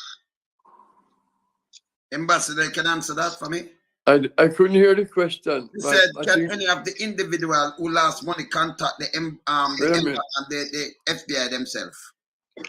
Can you repeat the question for me? Can you repeat the question? Turn on your yes, turn on your TV or something when you're talking, yeah? Can you repeat the question? Yes, what I'm saying, good night again. Can we turn it on? Yes. Still hearing it? No, go on, talk. Can any of the individual who lost their income, can them personally, any ordinary person can contact the FBI? You want to answer that? Well, if you're going to contact the FBI, you have to have something to tell them, such as you know of a connection between who took your money and that the money has a connection to the United States, such as deposited in a U.S. financial institution. Otherwise, I don't see how. I mean, you can always send messages, but I don't know how much of a response you're going to get. Rattigan probably will be able to. Let me take a stab at it, Ambassador. If the person is a naturalized U.S. citizen and they've lost money, just like the oh yes, I understand that. 15, yeah, certainly. Yeah, then I was answering this from the perspective of some victim in Jamaica. Hold on a minute. Hold on. Yeah, finish talk. Yes, good night. How are you? Yes, good night. Yes, good evening. Good night. Yes. It's the first time really tuning in to the station, and I must applaud you men for what you are doing and enlightening a lot of Jamaicans, because it's time that Jamaica recognize what is happening and stop allowing the government to manipulate them I'm a Jamaican living overseas, and to be honest, when I look at all that's happening, it is really a disgrace because Jamaicans are behaving as if they're afraid to stand up for their rights and to get these MPs and politicians to be accountable for what they are doing. You want to ask a question, or you want to ask a question to anyone of the panel, anyone member of the panel? Yes. Well, my question is, do the government are put this way, independence? Should Jamaica really have independence, or is independence beneficiary to Jamaica? Is it beneficial to Jamaica? Okay. Or just the politicians? Okay, just sit back and just listen the answer for that. Yes. Who want to take that one? All right, let me take a job at it. First thing to begin with, I truly believe in Jamaica's independence, and we can't throw the baby out with the bathwater. Over the last 60 years of our independence, we have achieved a lot. When we get independence, it was just a few high schools around and very little access to secondary school education and so on. That is in itself is a plus. And, you know, I could go on and on. But what I can say is that politicians, and it would be, some people would say successive politicians or successive administration have basically take a lot for granted, and we could have gotten better bang for the buck for our taxpayers' dollars in as to how it has been administrated by our politicians. We have seen where over $100 billion per year goes into corruption. That's about 5% of GDP. And certainly, when you look at that alone, we could have more schools, more hospitals, more dialysis machines and bed for our people in the hospital and so on. So if you take it from that vantage point, certainly there's a lot to be desired as it relates to how our politicians govern. But I'm not one to prepare to say that we shouldn't have independent and we have not achieved anything at all. Certainly we have. May I say something here? Oh, go ahead, Will. Yeah. It's more like what I'm about to say is more like a commentary, and it's also like a rhetorical question. How can you say you're independent when the document you rely on for your independence came from England? That document is not a homegrown document. That document came from England. And in that same document, there are certain provisions being made. Not for Jamaicans like me. For example, if I wanted to come back to Jamaica and let's say contest a seat in Jamaica, I would have to give up the US citizenship. However, if someone from a Commonwealth country decided to come to Jamaica, they could just go in and establish residency and then run in the election and then that's it. But I am barred. But that's a different matter, Ratty. No, we're talking about the Constitution as a result of our independence. That's what we're talking about. And so here's another thing. It isn't what happened. Hold on, Conrad. You finished talking, Conrad? Just relax, no man. But you need to hold on, man. Oh no, hold on. Make him finish, Ratty finish, and then Conrad the answer about that. Okay. Now, in that same document that we hold so dearly, the document we call the Constitution, I submit to you that most of Jamaica have not read that document. Because in that document, it clearly says that even though you're independent, the head of state is the Queen. In today, it's the King. And we always say that there's no one above the law. We talk about that in Jamaica. In that same document that we're talking about, it says, yes, there's one person that's above the law in Jamaica, and that is the Governor General. So when you say that when people say that they're independent, I don't buy that we're independent. What I think happened was that it became too expensive as an outpost for England, and so them just say, okay, fine, no problem. But at the same time, they say we cannot completely release them. So we will prepare a document for them that will preserve our interest in it. And that's why you have somebody like the Governor General who has more power than the Prime Minister. He has more power than anyone who's elected by the people of Jamaica, where he can do whatever he feels like and you cannot take him to court. His boss is the king. All right, And by the way, I'm planning. Come in left, right, and center, you know. So make we take some more call. Make hold on a minute. No, I think Conrad want to make a statement. Good night. Yes, got you. Call come in left, right, and center. All right. Yeah, the question. Hold on, Carl. Yes.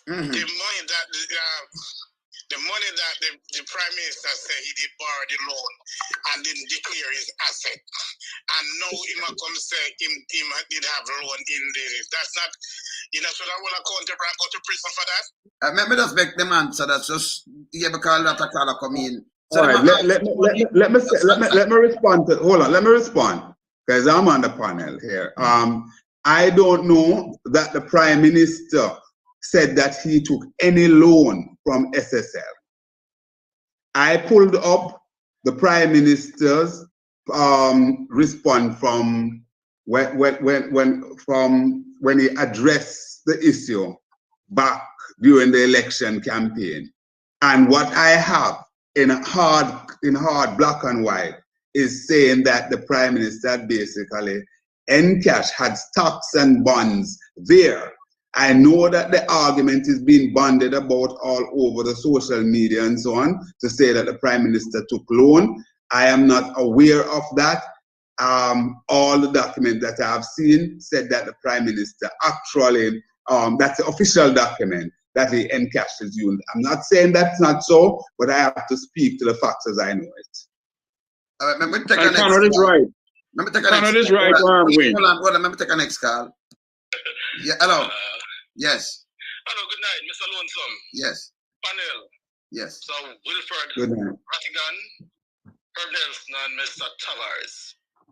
Mm. This was saga. The name is Chuck, calling from Antigua Bay. This was Yes, Mr. Chuck. On the SSL. And the fact that the government, and in terms of Nigel Clark and the rest of them, have said they don't know anything about it in the first place.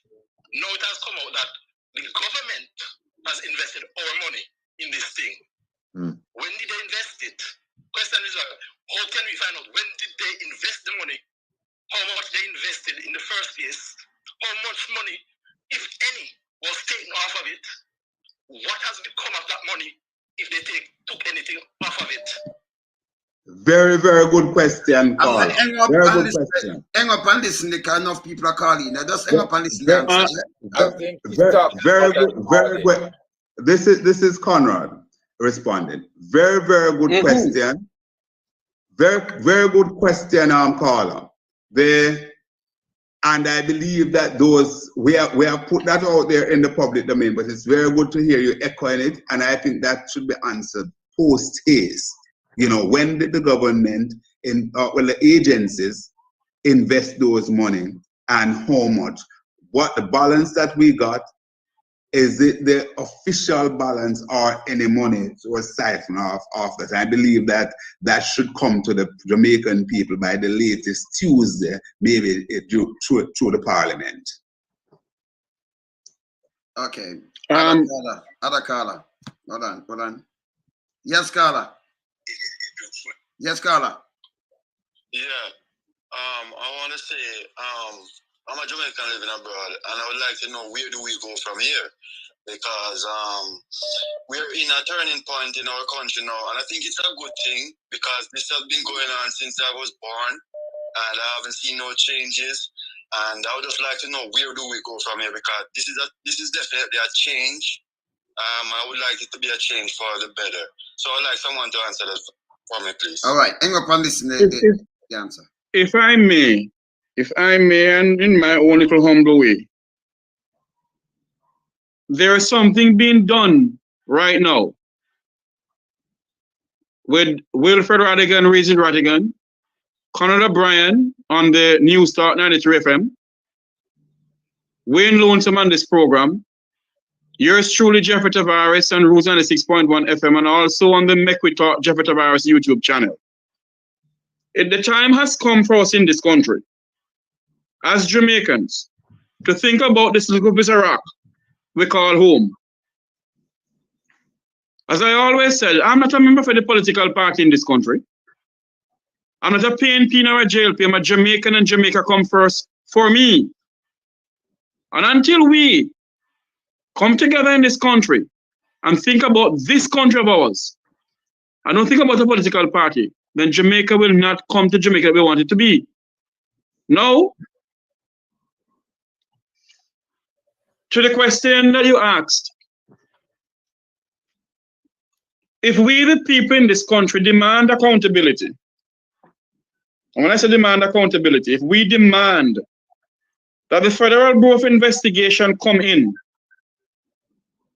and we demand that they are given the full force to investigate this SSL saga, I think if they investigate this SSL saga the right and proper way, it will be a turning point in Jamaica.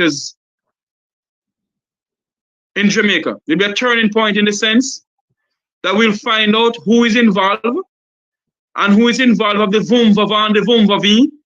They must search where they get the money from, like politicians. And somebody must go to prison. If the money cannot be paid back, allow the FBI to investigate the right and proper way. And who to go prison, go prison. All right, I'm going to take a next call, Jeffrey. Hold on. Yes, hello? Carla. Good night to the panel. I'm here, brother. Yeah, I love the reason and I love the information I get. But what would I like to ask to say? The Bank of Jamaica governor, them say he might take over FSC. Will he be getting that $18 million that the person before was getting? And can we trust the Senate if they are the one that choose those people and set the laws that govern the financial system? All right, just go and listen to them questions. Yeah, man, some answers. Cool. Yeah, man, cool. That very good question that, because the Bank of Jamaica governor, right? He might take over. Him get Bank of Jamaica governor get over $30 million. Yes. I know. And then the FSC, the board, get $18 million. So I wonder if they might do pay him that salary too. On top of this, I ask them in Jeffrey. No, go that alone. We want to know who the SSL bank with, who are them commercial bank, because this man from Bank of Jamaica, him used to run the Sagicor. Yes. So we want Richard Boyle of our NCB. We want to know that. Well, that's a very interest there, So we want to know that too, You understand? Yes. Got you. That's a very important question. Yes. And that question should be put to the Minister of Finance. You see, when these people have these DB press conference, Yes. The women them down in Coronation Market can have a better press conference than these people who have these DB press conference. You see? And they don't allow the people to ask questions. They pick who and who they send these Zoom links to for us to ask questions. And this is some important questions. Who did SSC bank with? Okay? Very and if they give the Bank of Jamaica governor to put in charge of the FSC, that's a conflict of interest, because the Bank of Jamaica is the one who governs the FSC. There should be an independent person in charge of there. Jeffrey, we want to know if you're going to get the pay the 18 No. I don't think so. I don't think so. And why I say I don't think so? Why I say I don't think so is because he's already gotten paid, and moreover, he's just put there to oversee the FSC rather. For now, that they can put it back on its ground to say, okay, you all can regulate properly now. All right, make we hear from Herb. What do you think about it, Herb? This question just showed, yes. The key point here is if the Bank of Jamaica is setting the rules for all banks, all financial institutions in Jamaica, you can't simultaneously have them going down at a lower level and be in operations where if they end up breaking the rules, who's taking a look at that? If they violate any of their own rules, who's taking a look at that? Right? It is not feasible that should occur. I think that they're in a panic mode and they're trying to bring somebody in who has a reputation of being on the upside, upstanding. Now, let me say this in regards to what Conrad said earlier. On the 16th of February of 2016, there is an article in the Gleaner where the Prime Minister declared that he got his funding from ADMAT and different financial sources, right? And the two sources that were mentioned, right, by the NIA and others. One was SSL. Yes, So I agree with you. Credit I agree. from SSL. Hold on, Cameron. You know, he said it with his own mouth back then. He's getting Yes. credit from SSL. Yes, credit. Yes. But tell me what, when you remember you'd have a TV, you have the lady that will follow up and see, you know, about credit. Dory, and you're credit. talking. Yeah. But Yes. the problem, Yes. the problem goes back to the charter. Yes. If they are a chartered investment firm, they have no charter that gives them authorization To do no loan. for loans. No. So he's None. saying that he's getting this break all the way back. He got the break back in 2011 when he, did this business.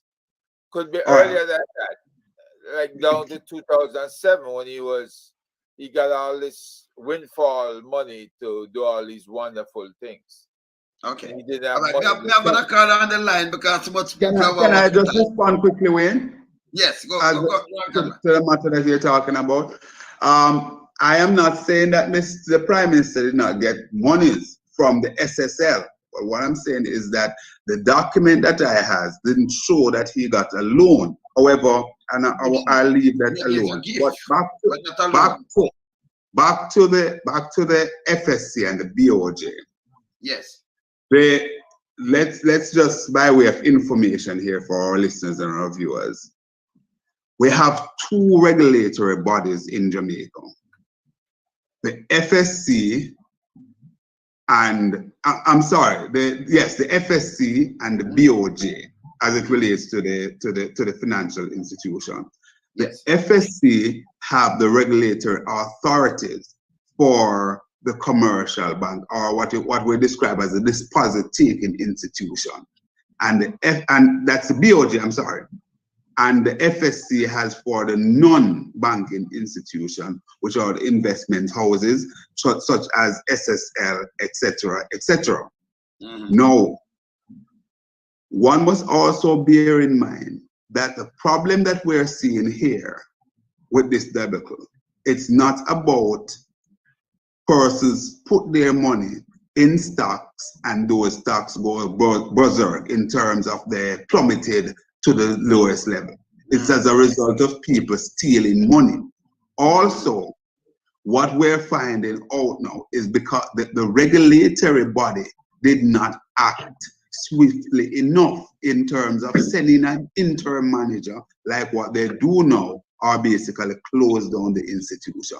So that's what it is. So for the finance minister to come and draw what in my view is a red herring, to say basically we're going to send BOJ in there. The fact is that if you move it to BOJ and people act in the same cavalier way like they did at FSC, it would make no difference because it's not a lack of structure. It's not a lack of system.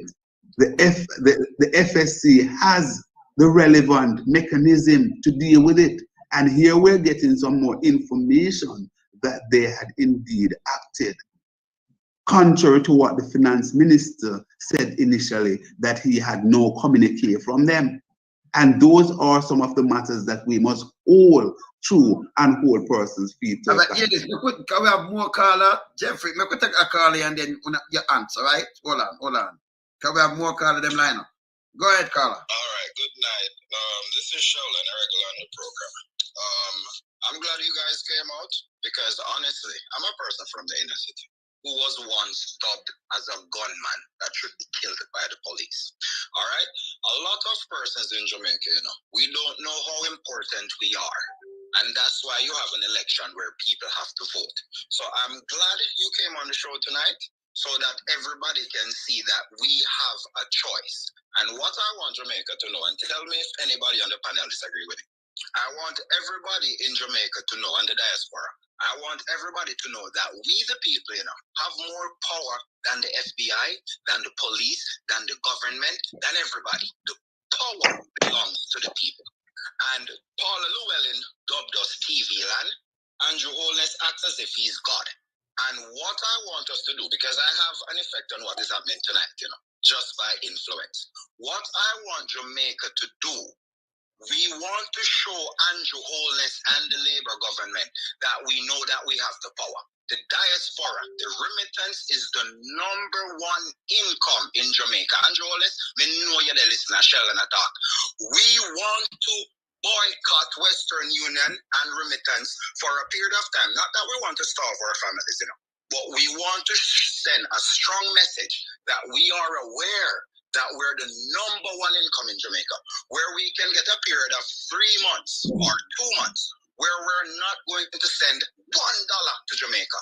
We're going to make sure we send money from now so they can stock up on food and whatever they need, but we're going to simultaneously choose 2 to 3 months, or even 2 to 3 months, where we're not going to send $1 to Jamaica, where the PSOJ and everybody can come together and get rid of this Labour government before we become Sri Lanka.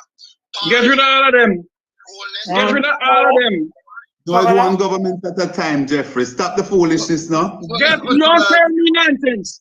Stop the foolishness now. One government at a time. Let me finish here. Hold on, let me finish. Yes, finish. Sheldon. Jeffrey and Conrad, trust me, I understand passion. If you listen to this program regularly, we know that Sheldon share the same passion. But what we're doing tonight, we want everybody to see that we have the power. We're not ask Andrew Holness to leave, We're going to make him leave. How do we make him leave? No money now send, no business now go on, nothing now. Him own a friend, them go kick him out. And we, the people, have the power. I'm glad the FBI is involved. However, the power that we have, the FBI does not, because Jamaica cannot stipulate anything to us what we can and cannot do. Jamaica is a sovereign state for the FBI, but not for us, the citizens and the people who are nationalities are Jamaican. We have more power than anybody else. And how do we show our power? With our money. And that is why when we come to some program, I like to donate because I like for people to see the power that we have in our dollars. And we have to use our money to make Andrew Holness see that we are your boss, not the other way around. How comes we are Andrew Holness boss? Because I feel we money pay a theme. And without our money, he does not have a job. Without our vote, he does not have a job. So it's full-time Andrew Holness realize, not even him, it's full-time Jamaica realize the power that we have. And stop make them $5,000 vote on them. And them idiot, they make we feel like we're misguided. We need to choose 2 months where we now send $1 to Jamaica. And I'm sure Andrew Holness will be gone quicker than the FBI can do it. All right, thanks, Sheldon. Yeah, Sheldon. Hold on there. Answer you now. Hold on there. Herb. The fact is the callers is on the mark. $3.3 billion was a $1 billion increase over the amount from the previous year. And the fact is that money helped to keep Jamaica afloat during the COVID. Had we allowed Jamaica to fail, I'm talking about the US diaspora, right? The input from the US diaspora. I don't know what UK did. I don't know what Canada did. I don't know what the EU or other parts of the world did. But the US showed its power. The diaspora people here showed its power by contributing, answering the clarion call of Babsy Grange and everybody else who was crying the blues that they're about to fail. So the call has a point that if truth has to be told, we can force that issue by withholding future funding, right, until the government comes clean, because we need some resignation. This is serious business. When that FSC chairman resigned, at the same time, Clark should have handed his resignation in, and everybody else who fall behind Clark, to include the Deputy Prime Minister and National Security Minister, and the PM himself should be considering resigning. Herb. This thing is out of control. Herb. Okay, next caller, next caller.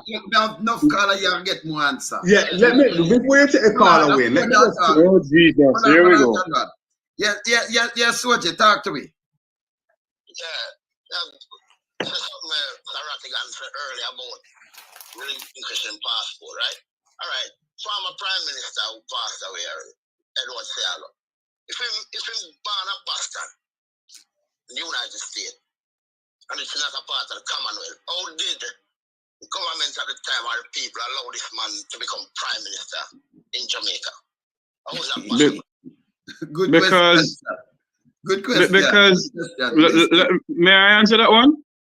Rattigan him say one answer. What Yeah, Oh, answer what I believe because he renounced his U.S. citizenship. Because Yes. otherwise he wouldn't have been. He could not have been sitting in the parliament. I think there was one parliamentarian who had U.S. citizenship, and a big stink was made about it. I believe it was Darrell Vaz, and so he had to renounce his U.S. citizenship in order to sit in or continue to sit in parliament. Short answer. Police are calling me, you know, so them want put in a question. Hold on, but don't seem to say put in a question. Hold on there. Let me just knock him back because I call me say a miss call. Pay call come in, you know. So if you just answer it and move fast, you know. Yeah, man. I could just see what I say. Yeah? Invest your time. You know, come on, but me see a miss call. Me just see you right. Invest your time. Yeah? We have a lot of missed call, you know, because them have come in like rapid. In the meantime, May I ask a question? Wayne. Yes. Wayne. Yes. In the meantime, would you all agree that based on what is happening, and it seems as if the confidence in the government seems to be waning, you believe that the proper thing for the PM to do is basically to go to the poll and ask the Jamaican people for a fresh mandate so they decide as to whether or not they want to keep him or they want to elect a new government? You think that's an option that the Prime Minister should exercise? Well, make I just answer that quick to you. You know, say them supposed to have local government election and that cancel, right? No, so we're not talking about the local, we're talking about the general election. No, I mean, yes, I mean, with no confidence the Prime Minister should have do that. Should have been first choice, don't it? Eh? What do you think, Sir Herb?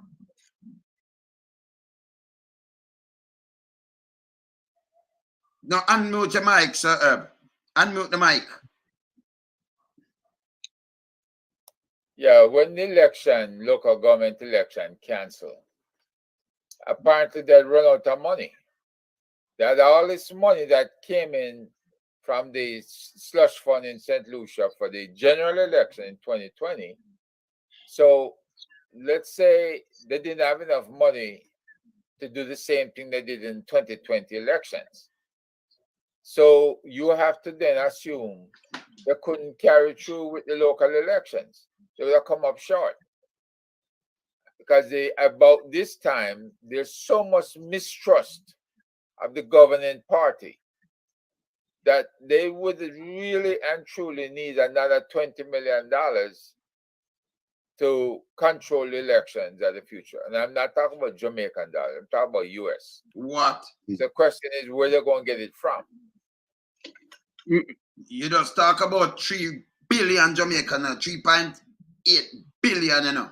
That's right. What? May I say something? Yes, Jeffrey. We have a next caller, but say and talk with Jeffrey. Do you remember when the Honorable KD Sheriff Knight, former Minister of National Security, said that $14 billion was taken from the taxpayers of Jamaica to run an election? Do you remember that? Finish, Conrad, I can answer you. Okay. Conrad. No, yes, man. I remember. As a matter of fact, it was doing. You remember, of course. Just relax, man. It was doing the rounds today. It was doing the rounds today as it relates to that. They dubbed it as a leaked message, a leaked voice note from KD Knight, and you know, based on what Herb is saying, and even Jeffrey is saying, because Jeffrey is saying that the government bought the election. So based on what he is saying, I never tell you that. I never tell you that. It looked like KD. Well, I'm before I got on back the road again. It looked like KD had a problem. Wayne, because the TNT by election too. Wayne and fellow partners, I have to go. Please. I have go to and leave. press. Go ahead and press. All right, good. Take care. Blessings. All right, my brother. Yes, man. All right, I'm going to see the question from the other caller here. Yes, caller. Yes, Wayne. Good night, gentlemen.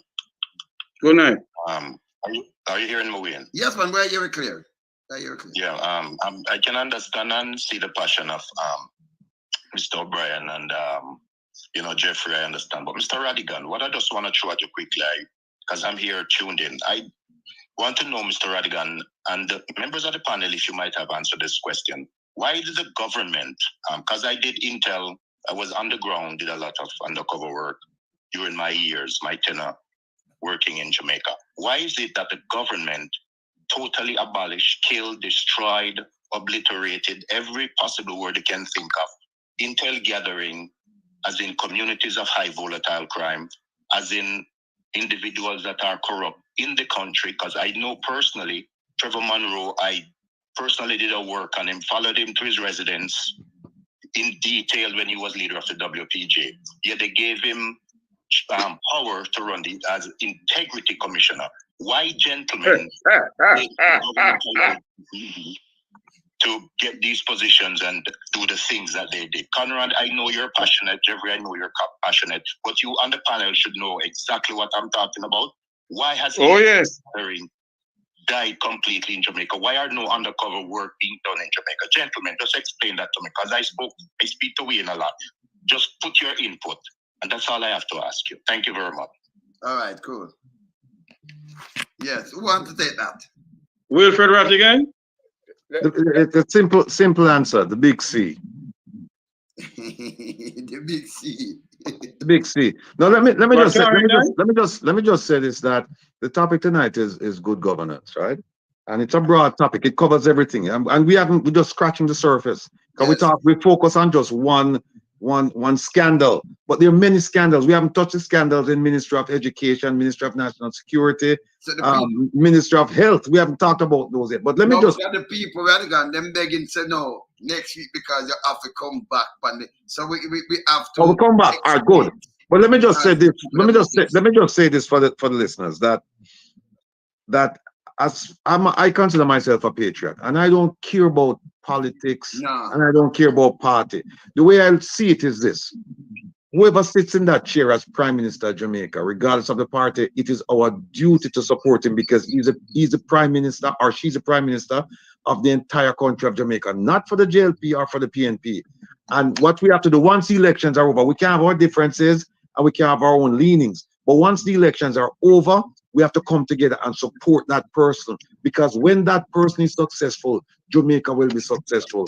A rising tide lifts all ships, right? But when that person has demonstrated to us, as this prime minister has, that a certain level of arrogance mixed with ignorance, then at some point you have to start calling things out. You can't give them a lie. You have to call things out. So it's not about party and it's not about politics. It's about common sense. At the end of the day, you have 70% of the people in Jamaica making less than $60 a week. Less. Right? Yes. Less. Right? Yes. And those are the people that we're fighting for. Because guess why and you know, one of your callers, his name slips me now. Sheldon. Sheldon mentioned that one of the things we should do, we should withhold remittances. That's one way. But we could also move. Here's how you could get the FBI to move to do some work now. You go to the FBI and you say, listen, there's something called donor funds, that Jamaica gets all the time, right? And we don't know where the donor funds go. And so we need you to investigate that. And we also need you to investigate ill-gotten gains coming through the SWIFT system anywhere it goes in the world, particularly if it comes to America. That's another way. A third way is what we're doing, what we're striving to do, which is we're fighting for the hearts and minds of the Jamaican people. What do I mean by that? We're trying to educate them and elevate them. We're trying to present facts to them that but for us telling them, they wouldn't have known about it. So that when they make a choice to vote in the election, whoever they want to vote for, they're going to vote for somebody that's going to do things in their best interest.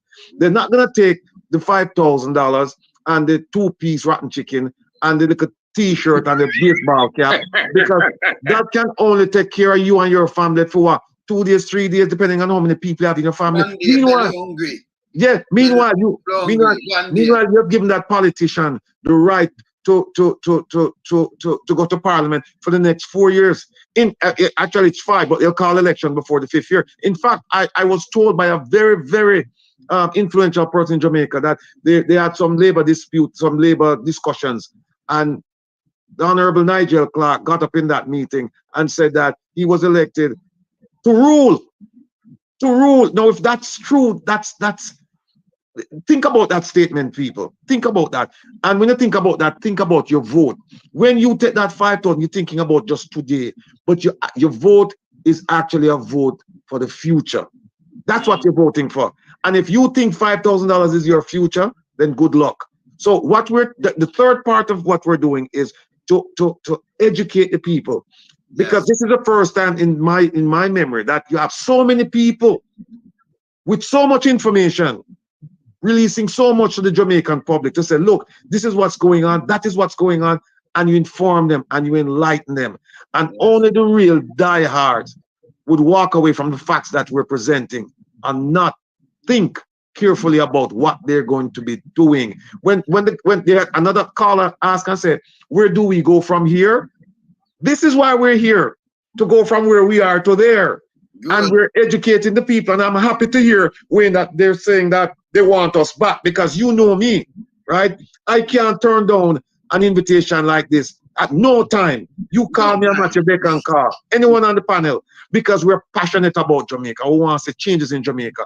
And while we want to support the Prime Minister, we can't support foolishness. Too much corruption. That's the answer. Big C, corruption. I'm going to take a policeman call. Police are work right now. I'm going to take him call. We never answered that guy in a different way. Yes. One of the problems with law enforcement in Jamaica is a lack of CIs, confidential informants. There's no program set up today because they're depending on tapping people's phone information. They're going out and they're doing cyber investigations, and people are using that phone to text. They're using the phone to speak. They think they're speaking in codes. You can break the codes in a matter of hours, right? And you can turn up whatever is going on. They can track your movement, right? They can track how many people in a cluster by looking at how many cell phones surround that phone And now many of them is listening to the leadership that's talking. And which phone is the leader? Usually it's away from the cluster, right? So they know what's going on without having to use a lot of undercover. But I've heard when undercover speak on your show, and they speak especially about internal corruption in the police force that reveal who they are. So if you have CIs out there that you supposed to pay for information, and the CIs out there see you revealing who your undercover police officers are, do you think they're going to volunteer to want to work with you to give you information? What the police was saying, right? Him do a lot of undercover, deep undercover work. They move that completely. They move it, the undercover work, like our man that dressed like him, a bad boy, and same like how the feds that infiltrate a lot of these gangs and everything, just upon them not want that. You understand? Them might do some more. Maybe just talk to a police and take him thing heavy-handed police approach instead of It should be up to Fitzbailey and his, the type of investigations he wants. All right, so let me talk to a police right now. So, hold on, let me just same question. Hold on. Yes, invest. Sir, Yes. can you hear me? Yeah, man, we are here very clear. Respect to all the distinguished gentlemen on the panel. Yes. Thank you for your contribution. It's greatly admired. I'm working in the capacity as a sergeant, special operations department. I have a few talking points. I know I can't get all of them out right now, but I'm asking this question real quick. When there's a fraud happening in the United States, there's a department called SEC that investigates that issue. Why doesn't Jamaica have their own body to do investigation and don't rely on outside entities right now? Because of the big corruption. Well, that's a question that should be asked of the leadership, because the FBI didn't come. That's from Mr. Rattigan. I'm sorry. That's Mr. Rattigan. Sorry. Yeah, him answering, The FBI didn't come to Jamaica and say, hey, we want to help in this. Jamaica went to them and said, well, we need help, which is kind of weird, because not too long ago, we have the Minister of National Security who said that, hey, we have world-class police here and we have the technology and we don't need any outside assistance. In fact, I think they even sent Jamaican police down to Guyana to assist with investigation and help them, mentor them and all of that. So the question is, if you have all of that resources at home, why are you doing the outreach and trying to bring people in? Now, going back to what Herb said about this confidential informant, it is spot on, right? And that dovetails into the question that was asked. Why don't you have these things going on? Because there's nothing like having somebody in an organization who can tell you what's going on, right? And I tell you this from the perspective of somebody who's worked undercover. I've worked deep undercover, right? And you need somebody who can penetrate that organization and can come back and say this and that and that and that, and then you can direct the whole thing. For example, a telephone call might not be able to provide you with certain information, but a person inside the organization can tell you about the personnel, they can tell you about the leaders, the membership, the structure, the network, the mission, the domain. They can tell you about the capabilities, the readiness. They can tell you about logistics. They can tell you about the financing. They can tell you about transportation. They can tell you about familial and other types of relationships. They can make connections for you that a phone call might not be able to, or if a phone call does, it might take a long time. And the other thing about a phone call is that, and we used to laugh in the FBI about it, because we said, if you do that link chart, if you broaden that link chart, everybody related, everybody's connected to some criminal. Everybody's because what happened? You go and make a phone call to somebody who go and make a phone call to somebody who makes a phone call to a criminal. And so if we want to connect to it, we say, but this man, him in touch, but you're not really in touch with the criminal. You might not even know the criminal. So that is just one tool, but there's nothing like having somebody inside the organization that can explain all of this. The same police if you ask something in writing, what to think about Indicom. Indicom came about because of extrajudicial killings, and I think I don't think Indicom was properly thought through. I think they wanted to do so. They wanted to curb extrajudicial killings, but I think when you handcuff the police, when you go to the extent now that police now afraid to actually do them work now because of Indicom, and I mean that's a problem. And then we found out not too long ago that they didn't have the powers that they claimed that they have. It went all the way to the Privy Council in England, and they came back and said, no, you don't have the power to do all kinds of things that you were doing. So that's what I'm saying. I don't think it was properly thought out. They need to sit down. Look, I make a plea to the Jamaican government, and as I've always done, and I know they're listening. You have esteemed professionals like Herb Nelson on this program, right? And you have others in the diaspora. Reach out to these people. Don't be ashamed or it's almost like them feel like, oh, we diss them so we can't go to them, them feel ashamed. No, we're all the same. We come from the same stock. And yes, we may have our differences, but we can put that aside for the good of Jamaica. Come to us and you will learn. And I'll tell you what happened. I've been telling them things. In fact, I took a group of people down there, I think it's 1978, and we invited the banking sector, right? The investment sector, and there were things that we were teaching them, things that we were explaining to them within the framework of a fusion center. I know them say, we know them things, them man. We know. And yes, we don't know them and see what happened now, right? I've been talking to them about ghost guns, right? And it's just no them have ghost guns here in Jamaica now, and them don't know how to deal with ghost guns. And I've been telling them about ghost guns for a long time. I've been telling them about Fusion Center for a long time. And what they do, they ignore their own people, and who will come and do it for free. And they would much rather go pay somebody or pay people who don't look like us to come and give them a plan that won't work in Jamaica, because we're coming with the Jamaican experience, right? We can land tomorrow and start working. They bring people in who take them a month for them go from uptown to downtown, or for find with the bathroom there, and then pay them tons and tons of money. And at the end of the day, then give them a report, and the report what them give them is the same report what them they get from people who look like them people who they did hire 5 years ago. Same report. All right, so hear this now.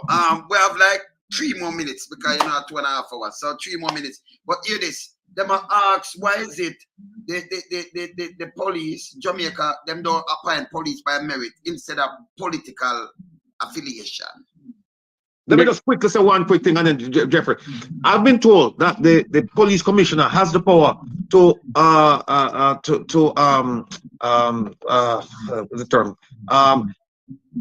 promote. To promote. He has the power to promote people on the spot up to the rank of sergeant. And I've been told that I should go back and look and see how much money them give back to the government, because they never promote people. That bad. They never promote the people in. So him sit down and them not promoting people.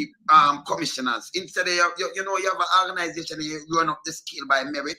Right. Because your job and why them not do this? Because when you tie Jeffrey, when you tie a commissioner to political parties, then you don't get nothing done. Him not lock up nobody. Them can't get with that kind of things. You understand what I'm saying? Arrogance, everything, it's wrong. A time for that change. Let me give you one example about this commissioner here. This commissioner here said in, I think it was 2021, in February 20th in Florida at a town hall meeting. He got up in front of a packed audience and he said, listen, the JCF, he said, best practices say you shouldn't do more than 2 or 3 technology projects at a time, but we're doing 12. And everybody, yeah. I'm saying to them, to what a bunch of idiots. Then him come up here now, him come up here last year when him come with the Prime Minister, and said that they're doing supposed to 30-something technology projects. I'm saying, Fiwa. And the man admitted the best practices say you shouldn't attempt more than 2 or 3. Do 2 or 3, be successful at that, and then transplant the success to others. But when you spread yourself so thin, and then not only that, as soon as they promote them, as soon as they get them guys and girls up to speed, private industry come in and take them, or them go work out foreign country, them you migrate, right? Right, And so then hear this now. So hold on, Wayne. Make we hear from Wayne, hold on a minute, Wayne. Yes. No, make I hear from you now. So you know we're gonna wrap up this now. So make we just hear from each every one of you on the panel now. Last. Okay. The question that was asked, why is it that political parties is the one who appoint commissioner of police? The Jamaican constitution needs to be changed. We need to amend our constitution. We need constitutional reform. The prime minister shouldn't be the one. If I'm correct, am I correct, Mr. Rattigan? Well, not quite, because here's the way it works is that the police services commission is the one that, right. But we know that is politically driven. We know that. If the prime minister want Wilfred Rattigan, it no matter what nobody else said, Wilfred Rattigan go and get the job. It's that there you go. Well, this evening, Mr. Lonesome, was a very good evening. And I just want to say that there was somebody on my YouTube channel asking the question, is the people of Jamaica was the one who voted for the prime minister or the Senate? The answer is the people of Jamaica who vote for the prime minister. Well, vote for the party itself. The prime minister, because the prime minister is the leader of the party, the president of the People's National Party, president of the Jamaica Labour Party. He automatically become prime minister. And Jeffrey, you have to tell them it must be him. It could be, you can be the leader. Yes. And you could be the chairman and then use you as the prime minister. Right, right. Practice that. But we don't really vote for a prime minister in Jamaica. We vote, you vote for MP. That again, but you are the leader of the party. We say, okay, so that's why we can move prime minister to, in a democratic right. in place then. Like in the UK. Because we have the Westminster model. But in our country, they might move like hooligan, brother. but you know what, Wade? You know what? One of the things that we've strayed away from is teaching civics in school. Yes. We've strayed away from it. We need to go back to that and impress upon the young generation that they need to learn about the government that is representing them and how it affects them. We need to go back to that. And we strayed. Yes, man. Well, my final word to everyone this evening, that this was a great evening. And my fellow Jamaicans, both in Jamaica and around the world, as I normally say on my program, where we're watching and listening from around the world in the Eastern Caribbean, the time has come for us in this country to rise up, to stand up, and speak out. Speak out for what we believe in, stand up for what we believe in. I must say thanks to all my viewers on the Make We Talk Jeffrey Tavares YouTube channel. Hopefully next week, Mr. Lonesome can have it on my channel next week. I don't know. But no, but because you know them people here, you know them now. Yes. You know? Yes, so, man. I must say that this evening has been a great evening. A wonderful for us to discuss what is going on in our homeland. And I hope that we, Wilfred Rattigan, former FBI agent, my good friend, Wayne Lonesome, Herb Nelson Jr., Sir Clark, Conrad O'Brien, Ambassador Curtis Ward. I hope because Ambassador Curtis Ward has a program named oh Lord, I'm gonna name the program anyhow, but he has a program also that speaks about what is going on in Jamaica and in the Caribbean. And I hope that we can really come together. Let us be the voice of change that we seek in Jamaica, because the voice of change that we seek will never come from the People's National Party or the Jamaica Labour Party. It has to come from us as a people. True. And until we demand a government of the people, for the people, and by the people, then we'll never get the Jamaica that we need. And as I always said, I came into this country by labor pain, not by aeroplane. And all those who believe that they can come into Jamaica by aeroplane and dictate to the people of Jamaica who came there by labor pain, they have a next thing coming. Jamaica is our rock and will always be our rock. Have a good evening. Remember to like, share, and subscribe to the Make We Talk Jeffrey Tavares YouTube channel. Yes, Herb. Yes, sir. I have really enjoyed this conversation with the people of Jamaica and amongst my fellow speakers this evening. I just want to say to people the weaknesses in the government. When you have people who are weak because they are susceptible to undue influence from the outside, whether it's the US, whether it's Canada, whether it's the UK, whether it's the EU, you're not going to have good governance. I point to the mere fact that we still are having repercussions from the monies that are being attributable to the JLP, not just with St. Lucia, but with Dudus and the 50,000 that they came up with to pay the law firm that Dudus, who had no fixed income from any job. He was the president, but he wasn't the president of a legal corporation. But you come up with $50,000 and you got in trouble because the money is ill-gotten gain.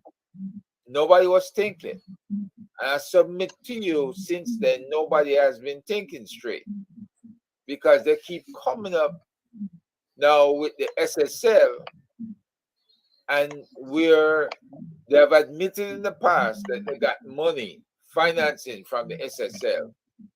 And now here you are, 7 years later, you're denying that you got any money from the SSL. What we're seeing is the appointment now of Mr. Richard Miles to be the head of FSC. Of the FSC. I read to you a comment from a CPA. The governor of a central bank which regulates the depository institutions should not also chair the board of the regulator of the non-depository institutions. It amounts to a dictatorship over Jamaica's financial section by an unelected citizen.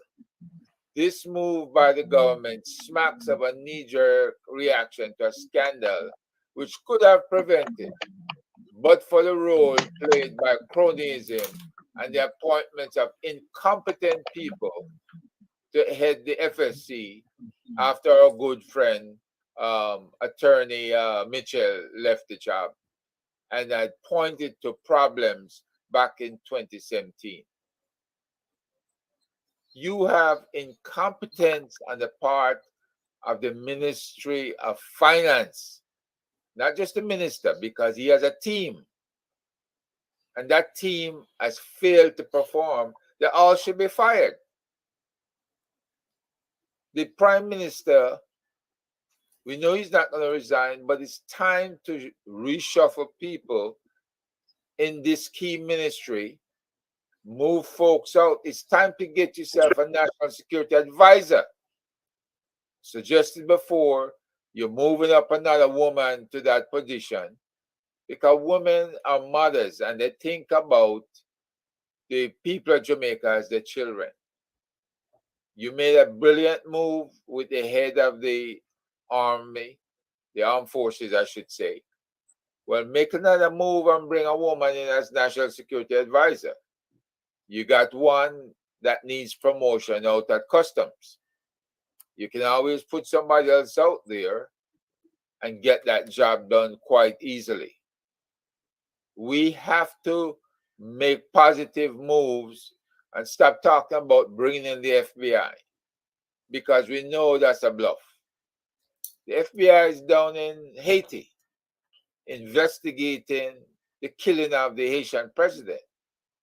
And at the same time, just this past week, the New York Times has disclosed that the DEA and the U.S. government gave the go-ahead for the killing of the Haitian president. So my question is, who is investigating whom or what? And how do you expect them to, what kind of job you think they're going to do if the FBI is not being supported from the White House? We haven't heard from the vice president or the president on any matters having to do with Jamaica and the situation at FSC and SSL. So I suggest you look to the diaspora to resolve your issues. You get a team out of the diaspora that can be effective. And that is my 10 cents worth. Thank you very much, Wayne. I enjoyed the program and look forward to doing Next week. this again. Yes. Paul Bogle, great grandson. Yes, Wayne. Yes. Thank you. Sheldon had wanted me to answer, but because Pusnub is in a dog fight or whatever fight, I can just remain silent. As I'm saying, I'm leading a different rebellion. I'm leading a virtual rebellion. And this is to Sheldon. I'm not saying to throw the present government, but they need to bring awareness to the government that the diaspora is conscious of what is happening here, and they do have a voice, and they do have a mighty power, which is remittance. And what they should do is to fight a virtual war by holding back remittance. And I've said this on several programs. When they come and visit, listen to them, but don't give them no money. And I'm talking any one of the three parties that come there. Let them prove themselves when they are in office. Then you can donate to them. Because you see, they come begging and they make empty promises, because politicians love to talk. And I'm saying, let us fight a virtual rebellion against the system that is so corrupt. I am ashamed of my Jamaica. I'm ashamed of the negative press that goes across the world. And you know, this SSL thing gonna have far-reaching effects on this country. But I'll end by saying, the law can't make a man love me. It can stop him from lynching me. And I too also think that's important. Let no man pull you down so low as to hate him. You know, I don't hate the Prime Minister. I don't hate anybody in government. They're my fellow Jamaicans. But our national anthem is a prayer. And I'd love for all Jamaicans to visit it and to really listen to the words. Eternal Father, bless our land. Guide us with thy mighty hand. Thank you, Wayne. I want a meeting with everybody sometime. We need to revise what happened tonight, because it's very effective. It's breaking waves. God bless you. Very, very effective. I remember next week Sunday, same time, because you know we're not going at the half of the thing yet. Rattigan. Yes, sir. What the last word? Because we're not going to half of the thing them yet, but them people have say yes. You have to hear that thing. So next week definitely Sunday. Right. Same time. Right. So what you say, Rattigan? Yeah, let me just say that I was looking forward, and I will look forward to next week's meeting regarding good governance. And we focus today primarily on the Minister of Finance. And think about this.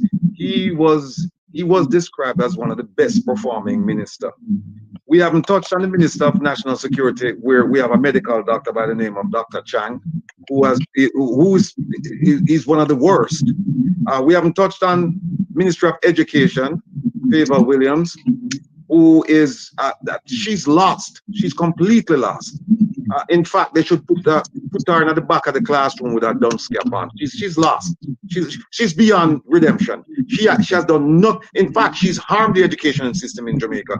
And for those of you who challenge me on that, just go to YouTube and look at her performance last year at the town hall meeting at Jamaica College, and then reach out to me and tell me what you think about it.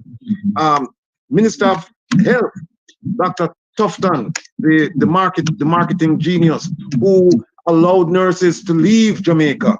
And when I say allowed, he did nothing to prevent them, to pay them and keep them. He allowed them to leave, and then at taxpayers' expense, he came to America to say he's going to recruit them to come back. We need to find out from him how many nurses did he recruit to go back to Jamaica. I dare say it's probably less than 5, less than 6, if any. Probably 0, but taxpayers paid for that nonsense, and the Prime Minister signed off on that, right? Now, we haven't spoken about the worst one yet, which is Kamina Johnson-Smith, Minister of Foreign Affairs and Foreign Trade. I mean, she's been described as the worst one, She's done so much to harm Jamaica. Now I think she's having some announcement. She says tomorrow. The announcement should be that she's leaving, because she's proved time and again, she's demonstrated time and again that she's not up to the task. And then we have the Prime Minister. And like I said, I support whoever is sitting in that chair, but there comes a time when you have to take stock of everything, and you have to say to yourself, no, enough is enough. This man is not learning. This man is not paying attention. This man doesn't really care. And there are too many tentacles from him leading to acts of corruption. Too many tentacles that people you can draw a straight line from him to things going on around him that at some point he's going to be tainted, right? So he's planning on doing a cabinet shuffle, or whatever they call it. And I also heard from my sources that he's planning to have a retreat. Now, let me just make it clear to everyone that wherever they have that retreat, I will be there in that room. I will be there. And when the meeting breaks up, before the ministers and everybody can get to them car, I will know exactly what took place in that meeting. I will be in that meeting. So you either don't have the meeting, or you just have the meeting and you just start some sense, because I will know exactly what took place in that meeting. It no matter where you have the meeting, whether you have it down at the Chinese built thing there, the Chinese built Minister of Foreign Affairs and Foreign Trade, where me have direct link so me can hear what go on inside there, or you have it somewhere else, wherever you want to have it, Reveal Royal, Jamaica House, I will be there. So what we need to do is get the Prime Minister, get him between the guardrails so that we can guide him. At this point, it doesn't look as if he wants to be guided, but the one thing I can tell him is this, that he shouldn't be too embarrassed to come to the stones that he's refused. And you know what the good book said, the stone that the builder refused become the main cornerstone, right? And we're here and we're willing to work with him, work with his people, not the ones I just mentioned, because they're hopeless. We can't work with these people. These people are beyond redemption. They cannot redeem themselves in this office. He's got to make change and change his people. And my last piece of advice for the Prime Minister is this. Think about this, Mr. Prime Minister. I've said it before and I'll say it again. When you put a clown in the headmaster's chair, you don't have school, you have a circus. Looking forward. Wayne, before you go, Wayne. Yes. And also he must shuffle the Minister of Misinformation. Yes. That is not a minister, brother. Yes. That is not a minister. He's a Minister of Misinformation. Okay. And the Minister of National Security and Justice and the Commissioner of No Police must go. Jeffrey is a menace of misinformation. It's a menace. There you go. Menace. You understand? That's a bug life. All right? But there, and remember, Google Gaga, you know, you watch, big up yourself. Twiddly dum dum. All right, we don't talk. Later, people, next week, Sunday, we're up on here. You know, I'll be a fire fling, yeah? All right, have a good night. Bless you.